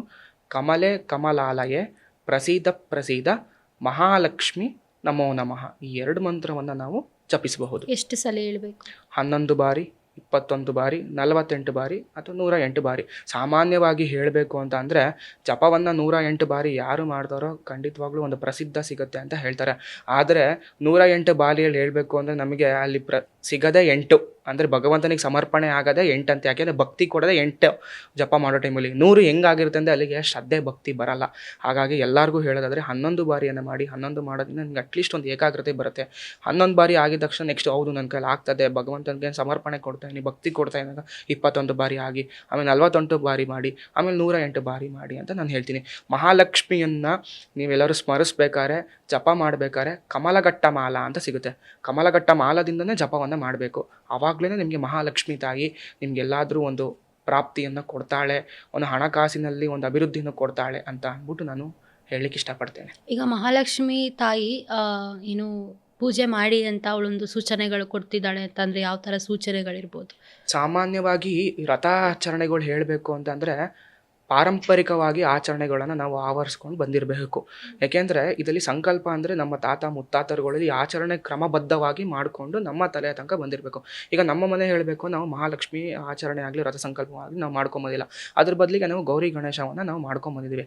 ಯಾರ ಮನೆಯಲ್ಲಿ ರಥದ ಸಂಕಲ್ಪ ಆಚರಣೆಯನ್ನು ಮಾಡ್ಕೊಂಡು ಬಂದಿದ್ದಾರೋ ಅಂಥವರ ಮನೆಯಲ್ಲಿ ಇದನ್ನು ಪದ್ಧತಿಯನ್ನು ಮಾಡ್ಕೊಬಹುದು. ಇಲ್ಲ ನಾನು ಮಹಾಲಕ್ಷ್ಮಿ ಆಚರಣೆಯನ್ನು ಮಾಡ್ತೀನಿ ಅನ್ನೋರು ಏನು ಮಾಡಬೇಕು ಅಂದರೆ ಸಂಕಲ್ಪವನ್ನು ಮಾಡಿಕೊಂಡು ಇಷ್ಟಾರ್ಥವನ್ನು ಕೂಡಿ ಯಾವ ರೀತಿಯಲ್ಲಿ ಅಡಚಣೆಗಳು ತೊಂದರೆ ರೀತಿ ಆಗತಕ್ಕದ್ದಲ್ಲಿ ಪೂಜೆಯನ್ನು ಕಾರ್ಯನಿರ್ವಹಿಸು ತಾಯಿ ಅಂತ ಅಂದ್ಬಿಟ್ಟು ಅವತ್ತಿಂದ ಬೇಕಾದ್ರೆ ನಾವು ಶುರು ಮಾಡಿಕೊಂಡು ತಲೆಮಾರ್ಕಂತಹ ನಾವು ಕಂಟಿನ್ಯೂ ಮಾಡಿಕೊಂಡು ನಾವು ರಥವನ್ನು ಸೂಚನೆಗಳು ಈಗ ನೀನು ಮಾಡಮ್ಮ ನಿನ್ಗೆ ಒಳ್ಳೇದಾಗುತ್ತೆ. ಈಗ ಮಹಾಲಕ್ಷ್ಮಿನೂ ಒಬ್ಳು ತಾಯಿನೇ ಅಲ್ವಾ? ಈಗ ಒಬ್ರು ಭಕ್ತಾದಿಗಳಿಗೆ ಸೂಚನೆಗಳು ಕೊಡ್ತಿದ್ದಾಳೆ ಅಂದ್ರೆ ಯಾವ ರೀತಿ ಸೂಚನೆಗಳಾಗಿರ್ಬೋದು? ಸೂಚನೆ ನಿಮಗೆ ಯಾವ ರೀತಿ ಬರುತ್ತೆ ಅಂತ ಅಂದರೆ ನಿಮಗೆ ಒಂದು ಗುರು ಮೂಲಕನೂ ಒಂದು ಬರಬಹುದು ಸಂದೇಶ, ಅಥವಾ ನಿಮಗೆ ಹಿರಿಯರ ಮೂಲಕನೂ ಬರಬಹುದು, ಅಥವಾ ಸ್ನೇಹಿತರ ಮೂಲಕನೂ ಬರಬಹುದು, ಅಥವಾ ನಿಮಗೆಲ್ಲರೂ ಮನಸ್ಸಿನಲ್ಲಿ ನಿಮಗೆ ಮಾಡಬೇಕು ತಾಯಿನ ನಾವು ಆಚರಣೆ ಮಾಡಬೇಕು ಒಲಿಸ್ಕೊಳ್ಬೇಕು ಅಂತ ಒಂದು ಮನಸ್ಸಂಕಲ್ಪನೆ ಬಂತು, ನಾವು ಆ ರೀತಿ ನಾವು ಆಚರಣೆಯನ್ನು ಮಾಡಬಹುದು. ಈ ಪಾಡ್ಕಾಸ್ಟ್ ಮುಖಾಂತರನೂ ಅವರಿಗೆ ಸೂಚನೆ ಹೋಗ್ತದೆ. ಖಂಡಿತ ಹೌದು. ಹಾಗಾದ್ರೆ ವರಮಹಾಲಕ್ಷ್ಮಿ ಬಗ್ಗೆ ತುಂಬ ಚೆನ್ನಾಗಿ ಹೇಳ್ಕೊಟ್ಟಿದ್ದೀರಾ ಗುರುಜಿ. ಮತ್ತು ಇನ್ನೊಂದೇನು ಅಂತಂದರೆ ವರಮಹಾಲಕ್ಷ್ಮಿ ಏನು ಸಂದೇಶವನ್ನು ಕೊಡ್ತಾ ಇದ್ದಾರೆ ಅನ್ನೋದು ನಮಗೆ ತಾರೂಟ್ ಮುಖಾಂತರ ಹೇಳೋದಕ್ಕಾಗತ್ತಾ? ಖಂಡಿತವಾಗ್ಲೂ ಹೇಳ್ಬೋದಮ್ಮ. ಹೇಳಿ ಹಾಗಾದರೆ ನೋಡೋಣ. ಈಗ ಏನು ಅಂತಂತಂದರೆ ಆ ಟೈಮಲ್ಲಿ ಅವರು ಏನು ಪೀರಿಯಡ್ಸ್ ಆಗಿರ್ತಾರೆ, ಆ ಟೈಮಲ್ಲಿ ಏನು ಮಾಡಬೇಕಾಗಿರುವಂಥ ಟೈಮಲ್ಲಿ ಆವಾಗ ಅವರು ಆ ಟೈಮ್ ಅಂದರೆ ಆ ಶುಕ್ರವಾರ ಬಿಟ್ಟು ಇನ್ನೊಂದು ಶುಕ್ರವಾರ ಯಾವಾಗಲಾದ್ರು ಮಾಡ್ತೀನಿ ಅಂತಂದರೆ ಯಾವ ಟೈಮಲ್ಲಿ ಅವರು ವರಮಹಾಲಕ್ಷ್ಮಿ ಪೂಜೆನ ಮಾಡ್ಬೋದು? ಖಂಡಿತವಾಗ್ಲೂ ಇದು ಒಂದು ಒಳ್ಳೆಯ ಸಂದರ್ಶನ ಅಂತಲೇ ಹೇಳ್ಬಹುದು. ಪ್ರತಿಯೊಬ್ಬರಿಗೂ ಇದೊಂದು ಮನಸ್ಸಲ್ಲಿರುತ್ತೆ. ಯಾಕೆಂದರೆ ಇದು ಪ್ರಕೃತಿಯ ಸಹಜವಾಗಿ ಆಗುವಂತಹ ದೈಹಿಕವಾಗಿ ಆಗುವಂಥದ್ದು. ಇಲ್ಲಿ ಭಗವಂತ ಆಗಲಿ ಏನು ಮಾಡೋಕ್ಕಾಗಲ್ಲ, ಪ್ರಕೃತಿಯ ನಿಯಮ. ಯಾರ ದೇಹದಲ್ಲಿ ಯಾವ ಸಂದರ್ಭದಲ್ಲಿ ಏನೇನು ಆಗಬೇಕು ಅಂಥ ಸಂದರ್ಭದಲ್ಲಿ ಮಾತ್ರ ಆಗುತ್ತೆ. ಇವಾಗ ಉದಾಹರಣೆಗೆ ಪೂಜೆ ಕೂತ್ಕೊಂಡಿದ್ವಿ, ಏನಾದ್ರು ಆ ಸಂದರ್ಭದಲ್ಲಿ ಏನಾದರೂ ಒಂದು ಸಮಯದಲ್ಲಿ ಏನಾದ್ರು ಆಯಿತು ಅಂದಾಗ ಪೂಜೆ ಕೂತ್ಕೊಳ್ಳೋ ಸಂದರ್ಭದಲ್ಲಿ ಏನು ಮಾಡ್ತೀವಿ ಅಂದರೆ ಪುರೋಹಿತರು ಕಂಕಣವನ್ನು ಕಟ್ಸಿರ್ತಾರೆ. ಹೇಳಬೇಕು ಅಂದರೆ ಕಂಕಣವನ್ನು ಕಟ್ಸಿದಾಗ ಅಲ್ಲಿ ಆ ಸಂದರ್ಭದಲ್ಲಿ ಏನಾದ್ರು ಆಯಿತು ಅಂತ ಅಂದ್ರೂ ಸಹ ಪೂಜೆಯನ್ನು ನಾವು ಕಂಟಿನ್ಯೂ ಮಾಡ್ಕೊಂಡು ಹೋಗ್ಬೋದು ಅನ್ನೋವಂಥದ್ದು ಶಾಸ್ತ್ರಬದ್ಧಲಿದೆ. ಮತ್ತು ಇನ್ನೊಂದೇನು ಹೇಳಬೇಕು ಅಂತ ಅಂದರೆ ದೀಪಾವಳಿಯ ಅಮಾವಾಸ್ಯೆಯ ದಿನದಂದು ಕೆಲವರು ಮಹಾಲಕ್ಷ್ಮಿಯ ಪೂಜೆಯನ್ನು ಮಾಡ್ತಾರೆ. ಆ ಸಂದರ್ಭದಲ್ಲೂ ಸಹ ನಾವು ಮಾಡಬಹುದು. ದೀಪಾವಳಿಯ ಈಗ 4 ಶುಕ್ರವಾರದಲ್ಲಿ ಯಾವ ಶುಕ್ರವಾರ ಬೇಕಾದ್ರೂ ಮಾಡಬಹುದು? ಶ್ರಾವಣ ಮಾಸದ 4 ವಾರದಲ್ಲಿ ಯಾವ ಶುಕ್ರವಾರ ಬೇಕಾದ್ರೂ ಮಾಡಬಹುದು ನಾವು ಮಹಾಲಕ್ಷ್ಮಿಯ ರಥ ಆಚರಣೆಯನ್ನು. ಸಾಮಾನ್ಯವಾಗಿ ಹೇಳಬೇಕು ಅಂದರೆ ಈ ಥರ ಆದಾಗ ದೀಪಾವಳಿ ಅಮಾವಾಸ್ಯೆ ಸಂದರ್ಭದಲ್ಲಿ ಮಹಾಲಕ್ಷ್ಮಿಯ ಪೂಜೆಯನ್ನು ಮಾಡ್ಕೊಳ್ತಾರೆ. ಒಂದು ಮನೆಯಲ್ಲಿ ಒಬ್ಬರು ಸತ್ತಿ 1 ವರ್ಷ ಆಗಿರುತ್ತೆ. ಸೊ ಆ 1 ವರ್ಷ ಆದ್ಮೇಲಿಂದ ಮಾಡ್ಬೇಕಾ ಅಥವಾ ಹೇಗೆ ಅವ್ರ ಆಚರಣೆಗಳು? ಇಲ್ಲ, 1 ವರ್ಷ ಆದಮೇಲೆ ಸಹ ಆಚರಣೆಯನ್ನು ಮಾಡ್ಕೋಬಹುದು. ಹೇಳಬೇಕು ಅಂತಂದರೆ 1 ವರ್ಷ ಆಗೋ ತನಕನೂ ಯಾವ ಮನೆಯಲ್ಲಿ ಪೂಜೆ ಪುನಸ್ಕಾರಗಳು, ಹೋಮ ಹವನಗಳು, ಋತು ಆ ಥರದ್ದೇನು ಯಾವುದನ್ನು ಮಾಡ್ಕೊಂಬರಲ್ಲ. ಹಾಗಾಗಿ ಪುಣ್ಯಕ್ಷೇತ್ರಕ್ಕೂ ಹೋಗುವಂಥದ್ದು ಸಹ ಮಾಡಲ್ಲ ಸಾವಾಗಿರುವಂತಹ ಮನೆಯಲ್ಲಿ. ಹಾಗಾಗಿ 1 ವರ್ಷ ಆಗಿ 1 ವರ್ಷದ ಪುಣ್ಯಸ್ಮರಣೆ ಆದ ನಂತರ ಎಲ್ಲವನ್ನೂ ಕಾರ್ಯ ಆಗ ಸಂದರ್ಭದಲ್ಲಿ ಪೂಜೆ ಪುನಸ್ಕಾರಗಳನ್ನ ಮಾಡ್ಕೊಳ್ಬೋದು. ಆದರೆ ನಿತ್ಯ ಪೂಜೆ ಪುನಸ್ಕಾರಗಳನ್ನ ಮಾಡಬಹುದು ಮನೆಗಳಲ್ಲಿ. ಆ ಥರ ತೊಂದರೆಗಳು ಏನು ಬರುವುದಿಲ್ಲ. ಹಂಗಾರೆ ವರಮಹಾಲಕ್ಷ್ಮಿ ಪೂಜೆ ಮಾಡೋದ್ರಿಂದ ನಮಗೆ ಎಲ್ಲ ಇಷ್ಟಾರ್ಥಗಳು ಸಿದ್ಧಿಯಾಗಿ ಮನೇಲಿ ದಾರಿದ್ರತೆ ಏನಿರುತ್ತೋ ಅದು ನಾಶವಾಗುತ್ತೆ ಅಂತ ಹೇಳ್ತೀರಾ. ಹಾಗಾದರೆ ಅಮ್ಮನವರಿಗೆ ಒಂದು ಪ್ರಿಯವಾದ ಮಂತ್ರಗಳಂತೂ ಇದ್ದೇ ಇರುತ್ತೆ ಅಲ್ವಾ? ಅದು ಯಾವ ಮಂತ್ರ? ಅದನ್ನು ಯಾವ ಮಂತ್ರಗಳನ್ನ ಕೇಳಿಸ್ಕೊಳ್ಳೋದ್ರಿಂದ ಅಮ್ಮ ನಮಗೆ ಒಲಿತಾಳೆ ಅನ್ನೋದನ್ನು ಹೇಳ್ತೀರಾ? ಲಕ್ಷ್ಮಿ ಅಷ್ಟೋತ್ತರವನ್ನು ನಾವು ಕೇಳಿಸ್ಕೊಳ್ಳಬಹುದು, ಅಥವಾ ಲಕ್ಷ್ಮಿ ಅಷ್ಟೋತ್ತರವನ್ನು ನಾವು ಪಠಿಸಬಹುದು. ಆಮೇಲೆ ಲಕ್ಷ್ಮಿ ಸಹಸ್ರನಾಮಾವಳಿಯನ್ನು ನಾವು ಪಠಿಸಬಹುದು. ಇಲ್ಲ ಅಂತಂದರೆ ವೇದ ಪುರಾಣದಲ್ಲಿ ಹೇಳಬೇಕು ಅಂದರೆ ಹಿರಣ್ಯವರ್ಣಾಂ ಹರಿಣೀಂ ಸುವರ್ಣ ರಥಸ್ರಜಾಂ ಚಂದ್ರಾಂ ಹಿರಣ್ಮಹೀಂ ಲಕ್ಷ್ಮೀಂ ಜಾತವೇದೋ ಮಹಾವಹ ಸೂಕ್ತ ಇದೆ. ಲಕ್ಷ್ಮಿಗೆ ಅಂತಲೇ ಸೂಕ್ತ ಇದೆ. ಹಿರಣ್ಯವರ್ಣಾಂ ಹರಿಣಿ ಅಂದರೆ ಹಿರಣ್ಯ ಅಂದ್ರೆ ಲಕ್ಷ್ಮಿ. ಅಲ್ಲಿ ಹೇಳಬೇಕು ಅಂದರೆ ಲಕ್ಷ್ಮಿಗೆ ಸೂಕ್ತದಲ್ಲಿ ಪ್ರಾಮುಖ್ಯತೆಯನ್ನು ಕೊಟ್ಟಿದೆ. ಅದನ್ನು ಸಹ ನಾವು ಸೂಕ್ತದ ಮೂಲಕವನ್ನು ನಾವು ಲಕ್ಷ್ಮಿಯ ತಾಯಿಗೆ ಪಠಿಸಬಹುದು. ಹಾಗಾಗಿ ಹೇಳಬೇಕು ಅಂತ ಅಂದರೆ ಅಲ್ಲಿ ಅಷ್ಟೋತ್ತರದ ಮೂಲಕವನ್ನು ಪಠಿಸಿದ್ರೆ ಸಾಕು, ಇಷ್ಟಾರ್ಥವನ್ನು ಕೊಡ್ತಾಳೆ ಅಂತ ಅಂದ್ಬಿಟ್ಟು ಹೇಳ್ಬೋದು. ಅಷ್ಟೋತ್ತರವನ್ನು ಪಠಿಸಬೇಕಾದ್ರೆ ಏನು ಮಾಡಬೇಕು ಅಂತ ಅಂದರೆ ಕುಂಕುಮ ಮತ್ತು ಅರ್ಶಿನ ಎರಡನ್ನು ತೆಗೆದುಕೊಂಡು ವಿಳೆದೆಲೆ, ಅದಕ್ಕೆ ಹಣ ಎಷ್ಟಾದ್ರಲ್ಲಿ 1 ರೂಪಾಯಿ ಆದರೂ ಇರಲಿ, 10 ರೂಪಾಯಿ ಇರಲಿ, 100 ರೂಪಾಯಿ ಇರಲಿ, 10 ರೂಪಾಯಿಗೆ 1 ರೂಪಾಯಿ ಇದ್ದರೆ ಮಾತ್ರ 1 ರೂಪಾಯಿ ಮೇಲೆ ಏನೇ ಇದ್ರೂ ಲಾಭ ಅಂತೆ. ಯಾವುದೇ ಅಷ್ಟೋತ್ತರವನ್ನು ಮಾಡಬೇಕಾದ್ರೆ ಅದಕ್ಕೆ ಆದಂಥ ಒಂದು ಮುದ್ರೆಯ ಆಕಾರವಿದೆ. ಯಾವ ಮುದ್ರೆಯ ಆಕಾರ ಅಂತ ಕೇಳಿದ್ರೆ ನಾವು ಜಿಂಕೆಯ ಮುದ್ರೆಯ ಆಕಾರ ಅಂತ ನಾವು ಹೇಳ್ತೀವಿ. ನೋಡಿ, ಈ ರೀತಿಯಲ್ಲಿ ನಾವು ಆಕಾರದಲ್ಲಿ ನಾವು ಅಷ್ಟೋತ್ತರವನ್ನು ಮಾಡಬೇಕು. ಕೆಲವರು ಹಿಂಗೆ ಮಾಡ್ತಾರೆ, ಹಿಂಗೆ ಮಾಡ್ತಾರೆ, ಕೆಲವ್ರು ಹಿಂಗೆ ಮಾಡ್ತಾರೆ. ಅದಲ್ಲ, ಈ ಜಿಂಕೆಯ ಮುದ್ರೆಯ ಆಕಾರದಲ್ಲಿ ನೋಡಿ, ಇದು ಬಂದು ಜಿಂಕೆಯ ಮೂತಿ, ಇದು ಬಂದು ಜಿಂಕೆಯ ಕೋಡ್ಗಳು. ಇದು ಜಿಂಕೆಯ ಮುದ್ರೆಯ ಆಕಾರದಲ್ಲಿ ತಗೊಂಡು ವಿಳದೆಲೆಯನ್ನು ಬಲಗೈಲಿ ಅಥವಾ ಎಡಗೈಲಿ ನೀವು ಇಟ್ಕೊಂಡು ಕುಂಕುಮವನ್ನು ಇಟ್ಕೊಂಡು ಓಂ ನಾವು ಹೇಳ್ಬೇಕಂದ್ರೆ ಇತಿ ಶ್ರೀ ಮಹಾಲಕ್ಷ್ಮಿ ಅಷ್ಟೋತ್ರ ಶತನಾಮಾವಳಿ ಪೂಜಾಂಚ ಕರಿಷ್ಯ ಅಂತ ಕೇಳಿದಾಗ ಪ್ರಕೃತ್ಯೈ ನಮಃ, ವಿಕೃತ್ಯೈ ನಮಃ, ವಿದ್ಯಾಯೇ ನಮಃ, ಸರ್ವಭೂತ ಪ್ರದಾಯೇ ನಮಃ ಅಂತ ಅಂದ್ಬಿಟ್ಟು ನಾವು ಜಿಂಕೆಯ ಮುದ್ರೆಯ ಆಕಾರದಲ್ಲಿ ಇಟ್ಕೋಬೇಕಂತೆ. ಆ ಲಕ್ಷ್ಮಿ ಅಷ್ಟೋತ್ತರವನ್ನು ನಾವು ಯಾರು ಪೂಜೆ ಮಾಡಿರ್ತೀವಿ ಅಂಥ ಮನೆಗೆ ಲಕ್ಷ್ಮಿ ಅಭಿವೃದ್ಧಿ ಆಗ್ತಾರೆ. ಮತ್ತು ಬಿಸ್ನೆಸ್ಗೆ ಏನಾದ್ರು ಮಾಡಬೇಕು ಅಂದರೂ ಸಹ ಲಕ್ಷ್ಮಿ ಅಷ್ಟೋತ್ತರವನ್ನು ಮಾಡಬಹುದು. ಹಾಗಾಗಿ ಸೌಮಂಗಲ್ಯವಾಗಿರಬೇಕು. ಮನೆಯಲ್ಲಿ ಯಾರಿಗಾದ್ರೂ ಒಂದು ಮದುವೆ ಆಗ್ತಾಯಿಲ್ಲ ಸಂದರ್ಭದಲ್ಲಿ ಆ ಕುಂಕುಮವನ್ನು ಅಂಥವ್ರಿಗೆ ಕೊಟ್ಟಾಗಲೂ ಸಹ ರಕ್ಷವಾಗಿ ಇರ್ತಾಳೆ ಅಂತ ಅಂದ್ಬಿಟ್ಟು ಒಂದು ನಂಬಿಕೆ ಇದೆ. ಇಷ್ಟೊಂದು ಸಣ್ಣ ವಯಸ್ಸಿಗೆ ಇಷ್ಟೊಂದು ಜ್ಞಾನ ಎಲ್ಲಿಂದ ಬಂತು ನಿಮಗೆ? ಎಲ್ಲ ನಮ್ಮ ಗುರುಗಳ ಆಶೀರ್ವಾದ ಹಾಗೂ ತಾಯಿ ಜಗನ್ಮಾತೆಯ ಆಶೀರ್ವಾದ, ನಮ್ಮ ತಂದೆ ತಾಯಿಯ ಆಶೀರ್ವಾದ ಅಂತಲೇ ನಾನು ಹೇಳಬಹುದು. ಇದರಲ್ಲಿ ನೀವು ಇದ್ರ ಜೊತೆಗೆ ಯಾವುದಾದ್ರೂ ದೇವಿಗಳನ್ನ ಆರಾಧನೆ ಮಾಡ್ತೀವಿ ಅಂತಂದರೆ ಯಾರು? ನಾನು ದೇವಿಗಳ ಆರಾಧನೆ ಮಾಡ್ತೀನಿ ಅಂದರೆ ನಾನು ತುಂಬ ಅತಿ ಹೆಚ್ಚು ನಂಬುವಂಥ ತಾಯಿ ದೇವಿ ಅಂತಂದರೆ ದುರ್ಗಾ ಮಾತೆ, ಕಟೀಲ್ ಶ್ರೀ ದುರ್ಗಾ ಪರಮೇಶ್ವರಿ ತಾಯಿನ ಸಿಕ್ಕಾಪಟ್ಟೆ ನಾನು ಆರಾಧನೆ ಮಾಡ್ತೀನಿ, ತುಂಬಾ ಆರಾಧನೆ ಮಾಡ್ತೀನಿ. ಆರಾಧನೆ ಅನ್ನೋದಕ್ಕಿಂತ ದುರ್ಗಾ ದೀಪ ನಮಸ್ಕಾರ ಮಾಡಿಸ್ಬೇಕು ಅನ್ನೋದು ಮನಸಂಕಲ್ಪಿತ ಆಗಿದೆ. ತುಂಬ ಚೆನ್ನಾಗಿ ವರಮಹಾಲಕ್ಷ್ಮಿ ಬಗ್ಗೆ ಹೇಗೆ ವ್ರತಾಚರಣೆಗಳನ್ನ ಮಾಡೋದು, ಹಾಗೆ ತಾಯಿಯ ಕಳಸವನ್ನು ಹೇಗೆ ಪ್ರತಿಷ್ಠಾಪನೆ ಮಾಡೋದು, ಅಷ್ಟೋತ್ತರಗಳನ್ನ ಹೇಗೆ ಪಠಿಸೋದು, ಹಾಗೆ ಅದರದ್ದು ಬೀಜ ಮಂತ್ರಗಳನ್ನ ನೀವು ಹೇಳಿದ್ರಿ, ಹಾಗೆ ಅದ್ರ ಮುದ್ರೆ ಇಟ್ಕೊಂಡು ಮುದ್ರಾ ಸಹಿತ ಹೇಗೆ ಅದನ್ನು ಅನುಷ್ಠಾನ ಮಾಡಿಕೊಂಡು ಹೇಗೆ ಸಂಕಲ್ಪಗಳನ್ನ ಮಾಡಿಕೊಂಡು ಅದರಿಂದ ಏನು ಉಪಯೋಗ, ಅದು ಮದುವೆ ಆಗಿರುವಂಥ ಹೆಣ್ಣು ಅದನ್ನು ಇಟ್ಕೊಂಡಾಗ ಅವರಿಗೆ ಮದುವೆ ಆಗುತ್ತೆ, ಹಾಗೆ ಸುಮಂಗಲಿಯಾಗಿರುವಂಥ ಹೆಣ್ಮಕ್ಳು ಅದನ್ನು ಧಾರಣೆ ಮಾಡಿಕೊಂಡಾಗ ಅವರಿಗೆ ಸೌಭಾಗ್ಯ ಪ್ರಾಪ್ತಿ ಆಗುತ್ತೆ. ಹಾಗೆ ಎಲ್ಲ ರೀತಿಯಿಂದಲೂ ನೀವು ತುಂಬ ಚೆನ್ನಾಗಿ ವಿವರಣೆ ಮಾಡಿಕೊಟ್ರಿ. ಈಗ ತುಂಬ ಕುತೂಹಲಕರದಿಂದ ಕಾಯುತ್ತಿರುವಂತಹ ಒಂದು ಭಾಗಕ್ಕೆ ಬರೋಣ. ಏನು ಅಂದರೆ ಮೊದಲನೆಯ ಪ್ರಶ್ನೆನೇ ಅಖಂಡೈಶ್ವರ್ಯ ಪ್ರಾಪ್ತಿಗಾಗಿ ಏನು ಮಾಡಬೇಕು? ತಾಯಿ ನಮಗೆ ಯಾವ ರೀತಿ ಸಂದೇಶ ಕೊಡ್ತಿದ್ದಾಳೆ? ಪ್ರಾಪ್ತಿ ಆಗುತ್ತಾ? ಈ ವರಮಹಾಲಕ್ಷ್ಮಿ ಪೂಜೆಯನ್ನು ಮಾಡೋದ್ರಿಂದ ನೀನು ನನಗೆ ಒಳ್ಳೆಯದನ್ನು ಮಾಡಿಕೊಡ್ತೀಯಾ ಅನ್ನೋದು ಕ್ವಶನ್ ಎಲ್ಲರ ಪರವಾಗಿ. ಇಲ್ಲಿ ಯಾರ್ಯಾರು ಕುತ್ಕೊಂಡಿದ್ದಾರೆ, ಯಾರ್ಯಾರು ಈ ಕ್ಷಣದಲ್ಲಿ ವರಮಹಾಲಕ್ಷ್ಮಿ ವ್ರತಾಚರಣೆ ಮಾಡಬೇಕು ಅಂತ ಅನ್ಕೊತಾ ಇದ್ದಾರೋ ಅವರ ಪರವಾಗಿ ನಾನು ಕೇಳ್ತಾ ಇದ್ದೀನಿ ಈ ಪಾಡ್ಕಾಸ್ಟಲ್ಲಿ. ಹಾಗೂ ವರಮಹಾಲಕ್ಷ್ಮಿಯ ಬಗ್ಗೆ ಯಾರು ತಿಳ್ಕೊತಾ ಇದ್ದಾರೋ ಅಥವಾ ಅವ್ರ ಮನೆಗೆ ಹೋಗಿ ಯಾರು ಹೇಳ್ಬೇಕು ಅಂತ ಕಾಯ್ತಿರ್ತಾರೋ ಅವರಿಗೂ ಸಹ ವರಮಹಾಲಕ್ಷ್ಮಿಯನ್ನು ವ್ರತಾಚರಣೆ ಮಾಡೋದ್ರಿಂದ ಅವ್ರಿಗೆ ಸಿಗುತ್ತಾ, ಅವರಿಗೆ ಏನು ತಾಯಿ ಸಂದೇಶವನ್ನು ಕೊಡ್ತಾ ಇದ್ದಾಳೆ ಈ ದಿನದಲ್ಲಿ ಅಂದರೆ ವರಮಹಾಲಕ್ಷ್ಮಿ ವ್ರತಾಚರಣೆ ಮಾಡೋದಕ್ಕೆ. ವೀಕ್ಷಕರಿಗೂ ಎಲ್ಲರಿಗೂ ಸದಾಕಾಲ ಐಶ್ವರ್ಯ, ಆಯಸ್ಸು, ಆರೋಗ್ಯವನ್ನು ಕೊಟ್ಟು ತಾಯಿ ವರಮಹಾಲಕ್ಷ್ಮಿ ಸದಾಕಾಲ ನಿಮ್ಮ ಮಳೆಯಲ್ಲಿ ಇರಲಿ ಅಂತ ಕೇಳ್ತಾ ಟ್ಯಾರೋ ಸಂದೇಶದ ಮೂಲಕವನ್ನು ನಾನು ಕೇಳ್ಕೊಳ್ತೇನೆ. ಇದರಲ್ಲಿ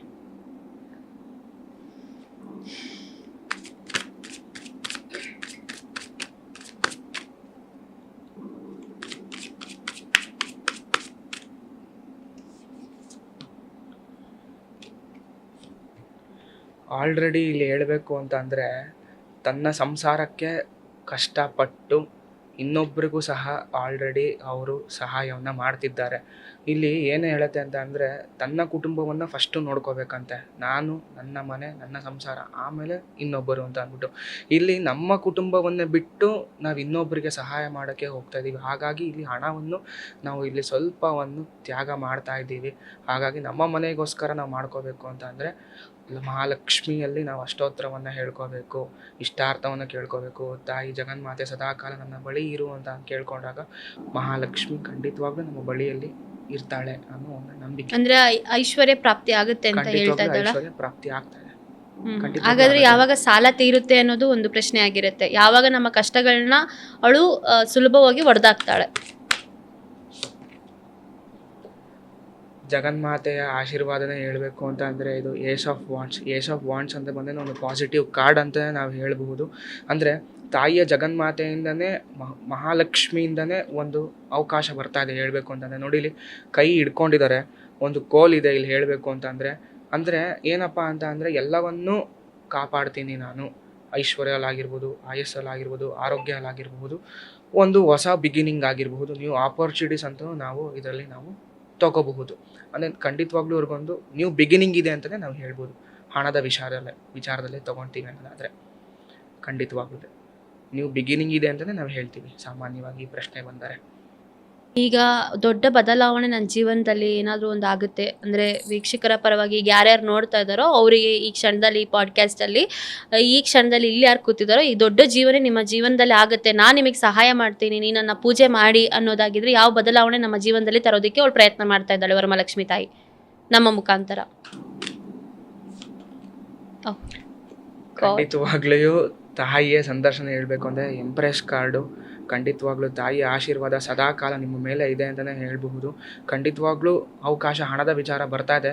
ಯಾವ ರೀತಿ ಅಂತ ಅಂದರೆ ಇವಾಗ ನೋಡಿ, ಇಲ್ಲಿ ರಾಣಿ ಹೆಂಗೆ ಕೂತ್ಕೊಂಡು ಸುಖವಾಗಿ ಇದ್ದಾಳೋ, ಇಲ್ಲಿ ಹಣ್ಣು ಹಂಪಲು ಮತ್ತು ಹಣ ಪ್ರತಿಯೊಂದು ಇಲ್ಲಿದೆ. ಆರಾಮಾಗಿ ಕೂತ್ಕೊಂಡು ಎಲ್ಲ ಯಾವುದೇ ರೀತಿ ಕಷ್ಟವಿಲ್ಲ, ವೈಭೋಗದ ಸುಖದಲ್ಲಿ ಜೀವನವನ್ನು ಮಾಡ್ತೀನಿ ಅನ್ನುವಂಥ ರೀತಿಯಲ್ಲಿ ದೊಡ್ಡ ಬದಲಾವಣೆ ಈ ದೊಡ್ಡ ರೀತಿ ಬದಲಾವಣೆ ಆಗುತ್ತೆ. ಈ ರೀತಿಯಲ್ಲಿ ಆಗುತ್ತೆ. ಖಂಡಿತವಾಗ್ಲೂ ಆಗುತ್ತೆ. ರಾಣಿ ತರ ರಾಣಿ ಥರ ಕುತ್ಕೊಂತೀರಾ. ಕೂತ್ಕೊಂತೀರಾ ಅನ್ನುವಂತಹ ಬದಲಾವಣೆ ಇದರಲ್ಲಿದೆ. ಖಂಡಿತವಾಗ್ಲೂ ಹಾಗಾದ್ರೆ ಇನ್ನೊಂದೇನು ಅಂತಂದ್ರೆ ಒಬ್ಬೊಬ್ಬರಿಗೆ ವರಮಹಾಲಕ್ಷ್ಮಿ ಮಾಡಬೇಕಾದ್ರೆ ಏನು ಅನ್ನಿಸ್ತಾ ಇರುತ್ತೆ ಅಂತಂದ್ರೆ ತಾಯಿ ನಮಗೆ ಹೊಲಿತಾಳ, ನಾವೆಲ್ಲ ಬಡವರು, ಯಾವಾಗಲೂ ತಾಯಿ ಶ್ರೀಮಂತರ ಮನೆಗೆ ಹೋಗೋದು, ಆ ರೀತಿ ಅಂತ ಉಲ್ಲೇಖಗಳಿದ್ದಾವೆ. ಅಂಥವರಿಗೆ ಕಾರಣ ತೆಗೆಯೋದಾಗಿದ್ರೆ ಅಂಥವರಿಗೆ ತಾಯಿ ಏನು ಹೇಳೋದಕ್ಕೆ ಬರ್ತಾ ಇದ್ದಾಳೆ? ಖಂಡಿತವಾಗ್ಲೂ ಇಲ್ಲಿ ಹೇಳಬೇಕು ಅಂದರೆ ತಾಯಿಗೆ ಎಲ್ಲರೂ ಒಂದೇನೆ ಹೇಳಬೇಕು ಅಂತಂದರೆ, ಬಡವರು ಶ್ರೀಮಂತರು ಅಂತ ಏನಿಲ್ಲ. ಓಕೆ, ಖಂಡಿತವಾಗ್ಲೂ ಇಲ್ಲಿ ಹೇಳಬೇಕು ಅಂತಂದರೆ ತಾಯಿಯ ಸಂದರ್ಶನ ಹೇಳಬೇಕು ಅಂದರೆ ಕಿಂಗ್ ಆಫ್ ಪೆಂಟಿಕಲ್ಸ್ ಬಂದಿದೆ.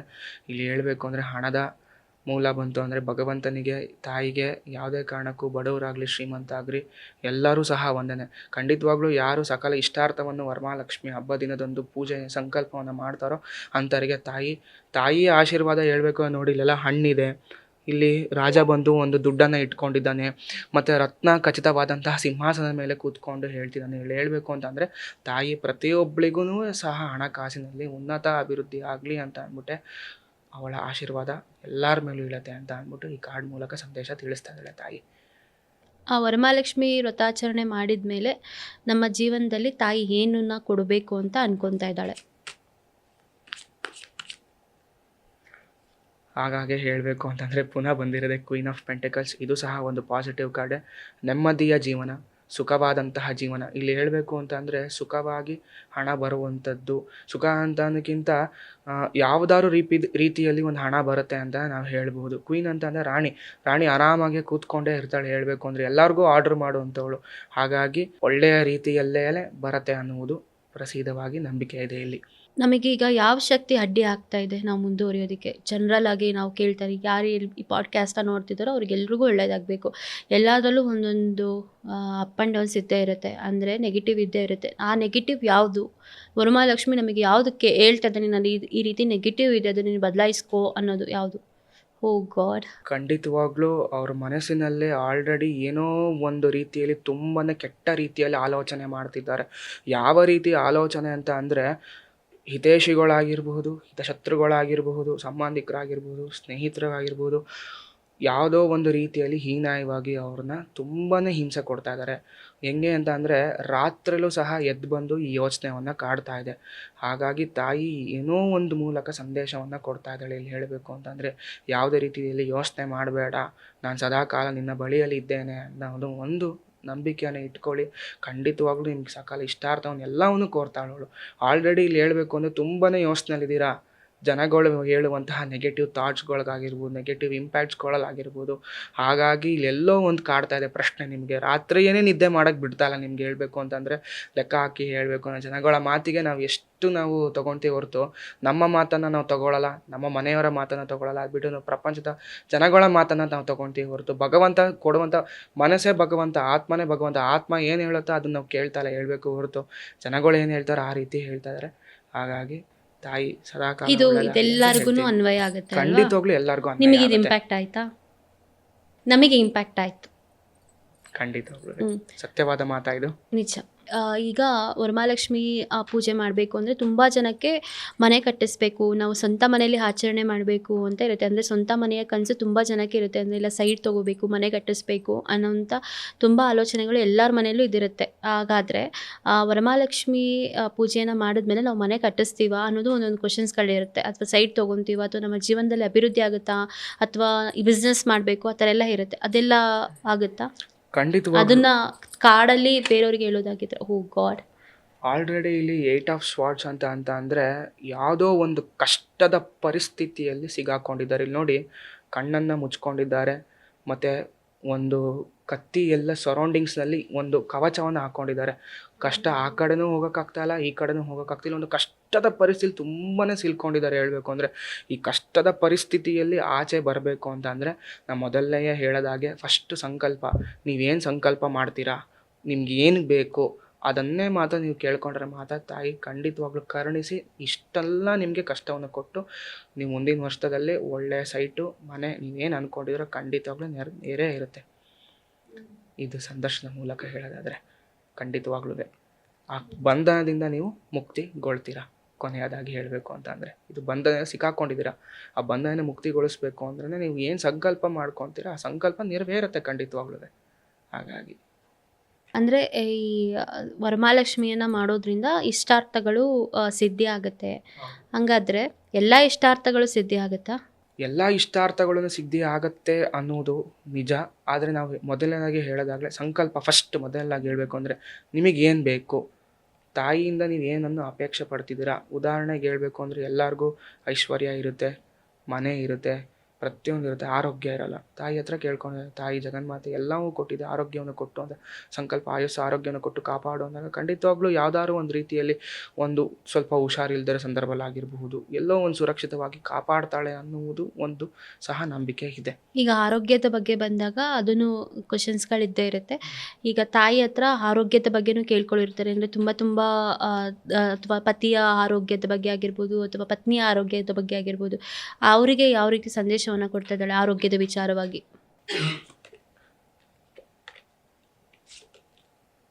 ಆರೋಗ್ಯದ ವಿಚಾರದಲ್ಲಿ ಹೇಳಬೇಕು ಅಂತ ಅಂದರೆ ಇಲ್ಲಿ ಸ್ವಲ್ಪ ಎಲ್ಲೋ ಒಂದು ನೆಗೆಟಿವ್ ಬರ್ತಾ ಇದೆ. ಅಂದರೆ ನಿಮ್ಮ ಆರೋಗ್ಯವನ್ನು ಯಾವ ರೀತಿಯಲ್ಲಿ ನೋಡ್ಕೋಬೇಕು ಅಂದರೆ ಸ್ವಲ್ಪ ನರನಾಡಿಗಳ ಸಮಸ್ಯೆಗಳು ಬರೋದಾಗಿರಬಹುದು, ಮೂಳೆ ಸಮಸ್ಯೆಗಳು ಬರೋದಾಗಿರಬಹುದು. ಇಲ್ಲಿ ಬೆಕ್ಕು ಒಂದು ಏನು ಅಂತ ಅಂದರೆ ಸ್ವಲ್ಪ ನಮ್ಮ ಶಾಸ್ತ್ರ ಪುರಾಣ ಹೇಳಬೇಕು ಅಂದರೆ ನೆಗೆಟಿವ್ ಅಂತ ನಾವು ತೊಗೊತೀವಿ. ಹಾಗಾಗಿ ಆ ನೆಗೆಟಿವಿಟಿ ಎಲ್ಲೂ ಬರ್ದಿರತಕ್ಕದ್ದಲ್ಲಿ ತಾಯಿಯ ಬಳಿ ನೀವು ಕೇಳ್ಕೊಳ್ಳಿ, ಆಯುಷ್ ಆರೋಗ್ಯನ ಕೊಟ್ಟು. ಇಲ್ಲಿ ಸೂರ್ಯ ಅಂತಂದರೆ ಏನು ಅಂತಂದರೆ ನೋಡಿ, ಸೂರ್ಯಕಾಂತಿ ಇದೆ, ಹೆಂಗೆ ನಾವು ಪ್ರಜ್ವಲಿಸುತ್ತೆ ಹೇಳಬೇಕು ಅಂದರೆ ಆ ರೀತಿಯಲ್ಲಿ ನಿಮ್ಮ ಆರೋಗ್ಯವನ್ನು ಪ್ರಜ್ವಲಿಸ್ಕೊಳ್ಳುವಂತಹ ಶಕ್ತಿ ನಿಮ್ಮಲ್ಲಿ ತಾಯಿ ಕೊಟ್ಟಿದ್ದಾಳೆ ಅಂತ ನಾವು ಈ ಮೂಲಕ ನಾನು ತಿಳಿಸ್ತೀನಿ. ನಾನು ಲಾಸ್ಟಾಗಿ ಬಟ್ ನಾಟ್ ಲೀಸ್ಟ್ ಅಂತ ಏನು ಅಂತ ಅಂದರೆ ಹಣನ ಸಂಪಾದನೆ ಮಾಡ್ತೀವ ಅಂದರೆ ಯಾರ್ಯಾರು ಈ ಪಾಡ್ಕಾಸ್ಟಲ್ಲಿ ನೋಡ್ತಾ ಇದ್ದಾರೋ ಅವರು ಹಣ ಸಂಪಾದನೆ ಮಾಡ್ತೀವ. ತುಂಬಾ ಕಷ್ಟದ ಪರಿಸ್ಥಿತಿ ಸಿಕ್ಕಾಕೊಂಡಿದ್ದಾರೆ. ಹಣವನ್ನು ಸಂಪಾದನೆ ಮಾಡೋ ರೀತಿಯಲ್ಲಾಗಿರ್ಬೋದು, ಅದು ಒಳ್ಳೆಯದಾಗಿರ್ಬೋದು, ಕೆಟ್ಟ ಮಾರ್ಗದಲ್ಲಾಗಿರಬಹುದು, ಎಲ್ಲ ಮಾರ್ಗದಲ್ಲೂ ಯಾವುದೋ ಒಂದು ವಿಚಾರದಲ್ಲಿ ಕಷ್ಟದ ರೀತಿಯಲ್ಲಿ ಸಿಕ್ಕಾಕೊಂಡಿದ್ದಾರೆ. ಹಾಗಾಗಿ ಹಣ ಮಾಡುವುದು ಸ್ವಲ್ಪ ಕಷ್ಟ ಇದೆ ಅನ್ನುವುದು ನಾವು ಈ ಮೂಲಕ ನಾನು ಹೇಳ್ತೇನೆ. ಈಗ ಹಾಗಾದರೆ ವರಮಹಾಲಕ್ಷ್ಮಿ ತಾಯಿಯನ್ನು ಮಾಡಿ ಹಣವನ್ನು ಮಾಡ್ಬೋದಾ? ತಾಯಿ ಸಹಾಯ ಮಾಡಿಕೊಡ್ತಾರಾ?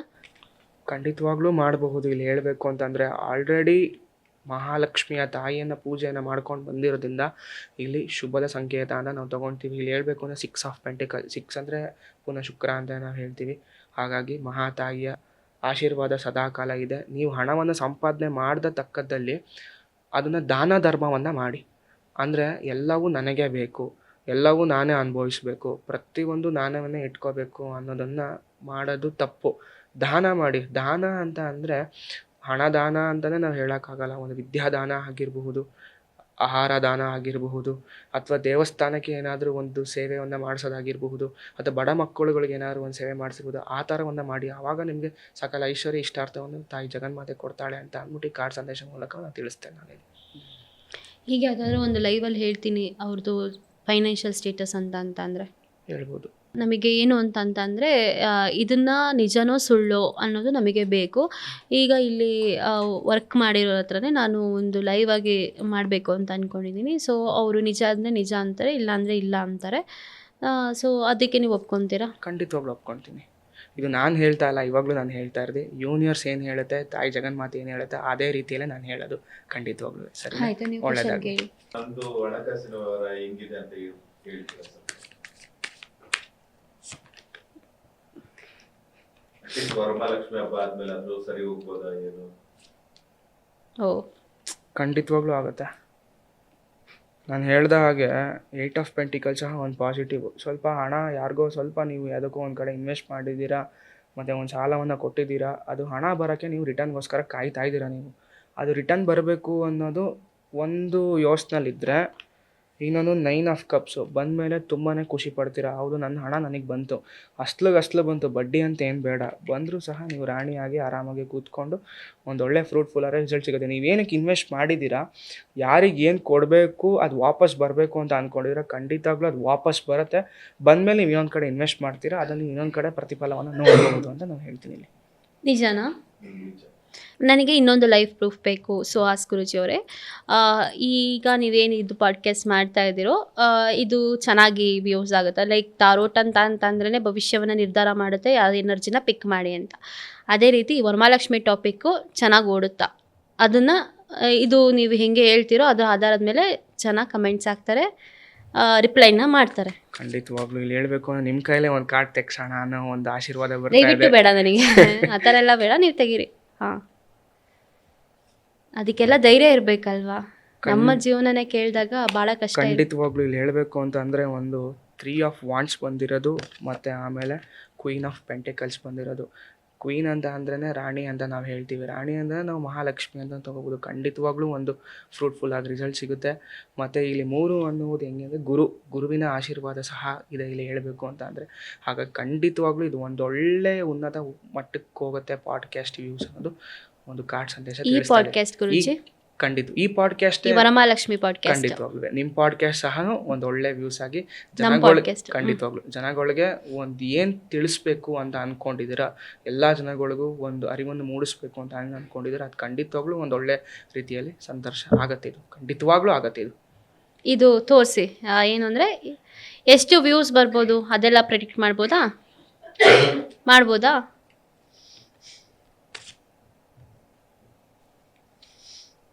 ಅಂದಾಜಿನ ಮೇಲೆ ಹೇಳೋದಾದ್ರೆ 14,000ದಿಂದ ಒಂದು 20,000 ವ್ಯೂಸ್ ತನಕ ಹೋಗುತ್ತೆ. ಖಂಡಿತ.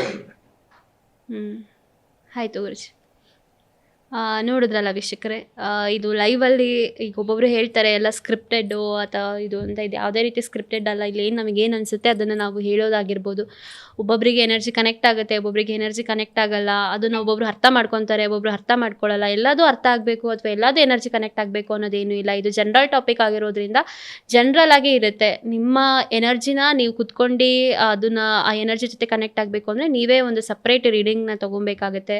ಹಾಗೆ ನಿಮಗೆ ಯಾವುದೇ ರೀತಿ ಲಲಿತಾ ಸಹಸ್ರನಾಮನ ಕಲಿಬೇಕು ಅಂದ್ರೂ ಅಥವಾ ಅಷ್ಟೋತ್ತರಗಳನ್ನ ಕಲಿಬೇಕು ಅಂತಂದ್ರೂ, ನಾನು ನಿಜವಾಗ್ಲೂ ಹೇಳಬೇಕು ಅಂತಂದರೆ ಈ ಜೆಂಟ್ಸಿಗೆ ಇವರು ತುಂಬಾ ಮೋಟಿವೇಶ್ನಲ್ಲೇ ಅಂತಲೇ ಹೇಳ್ಬೋದು. ಯಾಕೆಂದರೆ ಇಂಥ ಚಿಕ್ಕ ವಯಸ್ಸಲ್ಲಿ ಇಷ್ಟೊಂದು ವೇದ ಪಾರಂಗತಗಳನ್ನ ಮಾಡಿಕೊಂಡು ಮಂತ್ರಗಳನ್ನ ಹೇಳಿ ನಮಗೆ ಒಂದು ಮೈ ರೋಮಾಂಚನ ಆಗುತ್ತೆ. ಇವ್ರದ್ದು ಇನ್ನೊಂದು ಪಾಡ್ಕಾಸ್ಟ್ ಇದೆ ವೀಕ್ಷಕರೇ, ಲಲಿತಾ ತ್ರಿಪುರ ಸುಂದರಿ ಅಮ್ಮನವ್ರದ್ದು. ನಾನು ಆಲ್ರೆಡಿ ಪೋಸ್ಟ್ ಮಾಡಿದ್ದೆ. ಪ್ರಶ್ನೆಗಳನ್ನ ಕೇಳಿದರೆ ಅದರಲ್ಲೂ ನಾನು ಪ್ರಶ್ನೆಗಳನ್ನ ಕೇಳಿಸಿದ್ದೀನಿ. ತಾರೋಟಲ್ಲಿ ಅದರಲ್ಲೂ ರೀಡಿಂಗ್ಸ್ ಇದೆ. ತಾಯಿಯ ಉದ್ದೇಶದ ಮೇರೆಗೆ ಇದೊಂದು ಪಾಡ್ಕಾಸ್ಟ್ ಯಾರೋ ಮಾಡಬೇಕಾಗಿತ್ತು, ಇವರು ಬಂದು ನಾನು ಮಾಡ್ತೀನಿ ಅಂತ ಕೂತ್ಕೊಂಡಿದ್ದು. ಇದೇನು ವಿತೌಟ್ ಲೈಕ್ ಈ ಥರ ಬರಬೇಕು ಅಂತ ಅಂದ್ಕೊಂಡೇ ಇರಲಿಲ್ಲ. ಅಲ್ಲಲ್ಲೇ ಜಸ್ಟ್ ಅವ್ರು ಹೇಳಿದ್ದು. ಯಾಕೆ ಅಂದರೆ ಪ್ರತಿದಿನ ತಾಯಿಯ ಜೊತೆ ಇದ್ದವರಿಗೆ, ಆ ತಾಯಿಯ ವಾಸನೆ ತಿಳಿದವರಿಗೆ ಯಾವುದೇ ರೀತಿಯ ಪ್ರಿಪ್ರೇಷನ್ಸ್ ಅಗತ್ಯನೇ ಇಲ್ಲ ಅಂತ ಅದನ್ನು ನಮಗೆ ಇವತ್ತು ಗುರೂಜಿಯವರು ತೋರಿಸ್ಕೊಟ್ರು. ನಿಮಗೆ ನಮ್ಮ ಕಾರ್ಯಕ್ರಮಕ್ಕೆ ಬಂದು ತುಂಬ ಅಂದರೆ ತುಂಬ ಧನ್ಯವಾದಗಳು ಗುರೂಜಿ. ಯಾಕೆ ಅಂತ ಅಂದರೆ ತುಂಬ ಜನಕ್ಕೆ ಇದರಿಂದ ಆನ್ಸರ್ ಸಿಕ್ಕಿದೆ. ನಾನು ಅದೇ ಹೇಳ್ತೀನಲ್ಲ, ಒಬ್ಬೊಬ್ರಿಗೆ ಎನರ್ಜಿ ಕನೆಕ್ಟ್ ಆಗುತ್ತೆ, ಕನೆಕ್ಟ್ ಆಗಲ್ಲ. ಕನೆಕ್ಟ್ ಆಗಿರೋರು ಎಲ್ಲ ಕನೆಕ್ಟೆಡ್ ಅಂತ ಹಾಕಿ, ವರಮಹಾಲಕ್ಷ್ಮಿ ತಾಯಿಗೆ ನಮಃ ಅಂತ ಹಾಕಿ, ಹಾಗೆ ನಿಮಗೆ ಸಪ್ರೇಟ್ ಆದಂತಹ ಇವರು ಕುಂಡಲಿ ಮ್ಯಾಚಿಂಗ್ ಸಹ ಮಾಡ್ತಾರೆ. ಅಥವಾ ಕುಂಡಲಿಗಳನ್ನ ನೋಡಿ ವಿಶೇಷವಾಗಿ ಇವರು ಪ್ರಶ್ನೆಗಳನ್ನ, ಹಾಗೆ ಜಾತಕದಲ್ಲಿ ಏನೇನು ನಿಮಗೆ ಅನಾನುಕೂಲಗಳಿದಾವೆ ಅದನ್ನೆಲ್ಲ ಅವರು ಪರಿಶೀಲನೆ ಮಾಡ್ತಾರೆ. ವಿಶೇಷವಾಗಿ ಒಂದು ಸಂಖ್ಯೆಯಲ್ಲಿ ಭವಿಷ್ಯಗಳನ್ನ ನೋಡ್ತಾರೆ. ಅಂದರೆ ಆ ಸಂಖ್ಯಾ ಭವಿಷ್ಯಗಳನ್ನ ನೋಡ್ತಾರೆ. ಮುಂದಿನ ದಿವಸ ಆ ಪಾಡ್ಕಾಸ್ಟ್ ಸಹ ಬರುತ್ತೆ. ಸೊ ಈ ರೀತಿಯಲ್ಲಿ ಇಷ್ಟು ಚಿಕ್ಕ ವಯಸ್ಸಿಗೆ ಇಷ್ಟೊಂದು ಪಾರಂಗತವನ್ನು ಹೊಂದಿರುವಂಥವ್ರು ಇವರು. ನಿಮಗೇನಾದರೂ ಬೇಕು ಅಂದರೆ ಡಿಸ್ಕ್ರಿಪ್ಷನ್ ಬಾಕ್ಸಲ್ಲಿ ಅಥವಾ ಡಿಸ್ಪ್ಲೇಯಲ್ಲಿ ಇವರ ನಂಬರ್ ಬರುತ್ತೆ, ಫೋನ್ ಮಾಡಿ ತಿಳ್ಕೊಳ್ಳಿ. ಹಾಗೆ ಇವರು ಲಲಿತಾ ಸಹಸ್ರನಾಮ ಆಗಿರ್ಬೋದು ಅಥವಾ ಲಕ್ಷ್ಮಿ ಅಷ್ಟೋತ್ತರ ಮಂತ್ರಗಳನ್ನ ಆಗಿರ್ಬೋದು, ಇವರು ಕಡಿಮೆ ಬೆಲೆಯಲ್ಲಿ ಅತಿ ಒಂದು 51 ರೂಪಾಯಿ ಅಂತಲೇ ಅನ್ಬೋದಾ, ಇಲ್ಲ ಶಕ್ತಿ ಅನುಗ್ರಹ ಅವ್ರ ಕೈಲಿ ಎಷ್ಟು ಶಕ್ತಿ ಆಗುತ್ತೋ ಅಷ್ಟಾರು ಕೊಡ್ಬೋದು. ಅಷ್ಟು ಇಷ್ಟ 1 ರೂಪಾಯಿನೂ ಕೊಡ್ಬೋದಾ? ಖಂಡಿತವಾಗ್ಲೂ ಅದು ಸಹ ಫಲಾನೇ. ನಾನು ಸುಮ್ಮನೆ ಹೇಳಿದೆ. ನೀವು ಎಷ್ಟಾಗುತ್ತೋ ಅಷ್ಟನ್ನ ಕೊಟ್ಟು ಕಲ್ತ್ಕೊಳ್ಳಿ. ಯಾಕೆ ಅಂತಂದರೆ ತುಂಬ ಜನ ಕಲಿಬೇಕು ಅಂತ ಅಂದ್ಕೊಂಡಿರ್ತಾರೆ, ಆದರೆ ಅವರಿಗೆ ಎಲ್ಲಿ ಕಲಿಬೇಕು, ಏನು ಮಾಡಬೇಕು, ಎಲ್ಲಿ ಹೋಗಬೇಕು ಅನ್ನೋದು ಗೊತ್ತಾಗಲ್ಲ. ಇವರು ಆನ್ಲೈನ್ ಕ್ಲಾಸ್ಗಳನ್ನ ತೊಗೊಂಡು ಇವರು ಅದನ್ನು ಮಾಡಿಕೊಡ್ತಾರೆ. ಒಂದು ಬ್ಯಾಚ್ ಸಹ ಮಾಡಿಕೊಡ್ತಾರೆ. ಅದಕ್ಕೂ ನೀವು ಹೋಗಿ ಜಾಯಿನ್ ಆಗ್ಬೋದು. ದುಡ್ಡಿನ ಮುಖ ಆ ಥರ ಅಲ್ಲ, ಇವರು ಎಷ್ಟು ಕೊಡ್ತಾರೋ ಅವ್ರ ಕೈಲಿ 1 ರೂಪಾಯಿನೂ ಇಸ್ಕೊಂಡಿದ್ದಾರಂತೆ, 101 ರೂಪಾಯಿನೂ ಇಸ್ಕೊಂಡಿದ್ದಾರೆ. ಅವ್ರಿಗೆ ಅನುಸಾರವಾಗಿ ನಮಗೆ ನಾವು ಕೊಡ್ಬೇಕಾದ್ರೆ ದೇವ್ರು ನಮಗೆ ಎಷ್ಟು ಕೈಯಲ್ಲಿ ಆಗುತ್ತೋ ನಾವು ಅಷ್ಟು ಕೊಟ್ಟು ನಾವು ಕಲ್ತ್ಕೊತೀವಿ ಅಲ್ವಾ. ಲೈಕ್ ಅವ್ರದ್ದು ಅದು ಉದಾರವಾದ ಮನಸ್ಸು. ಕಲಿಬೇಕು ಅಂತಂದರೆ ಅಥವಾ ಇವ್ರ ಕೈಲಿ ಪೂಜೆ ಮಾಡಿಸ್ಕೊಬೇಕು ಅಂದರೆ ಅಥವಾ ತಾರೋಟಲ್ಲಿ ಇವ್ರು ನಿಮ್ಮ ಭವಿಷ್ಯವನ್ನು ಕೇಳಬೇಕು ಅಂದರೆ ಇವ್ರನ್ನ ನೀವು ಸಂಪರ್ಕಿಸ್ಬೋದು. ತುಂಬ ಅಗಾಧವಾದ ಜ್ಞಾನ ಭಂಡಾರವೇ ಇವರ ಜೊತೆಯಲ್ಲಿದೆ. ನಾನು ತುಂಬ ಇವ್ರಿಗೆ ಕೈ ಮುಗಿತೀನಿ ಸಹ, ಇಂಥ ಚಿಕ್ಕ ವಯಸ್ಸಿಗೆ ಇಷ್ಟು ದೊಡ್ಡ ಜ್ಞಾನ ಸಂಪತ್ತನ್ನು ಹೊಂದಿರೋದಕ್ಕೆ. ನಿಮಗೆ ನಮ್ಮ ಕಾರ್ಯಕ್ರಮಕ್ಕೆ ಬಂದು ತುಂಬ ಹೃತ್ಪೂರ್ವಕ ಧನ್ಯವಾದಗಳು ಗುರುಜಿ. ಶ್ರೀ ಮಾತೆ ನಮೋ ನಮಃ.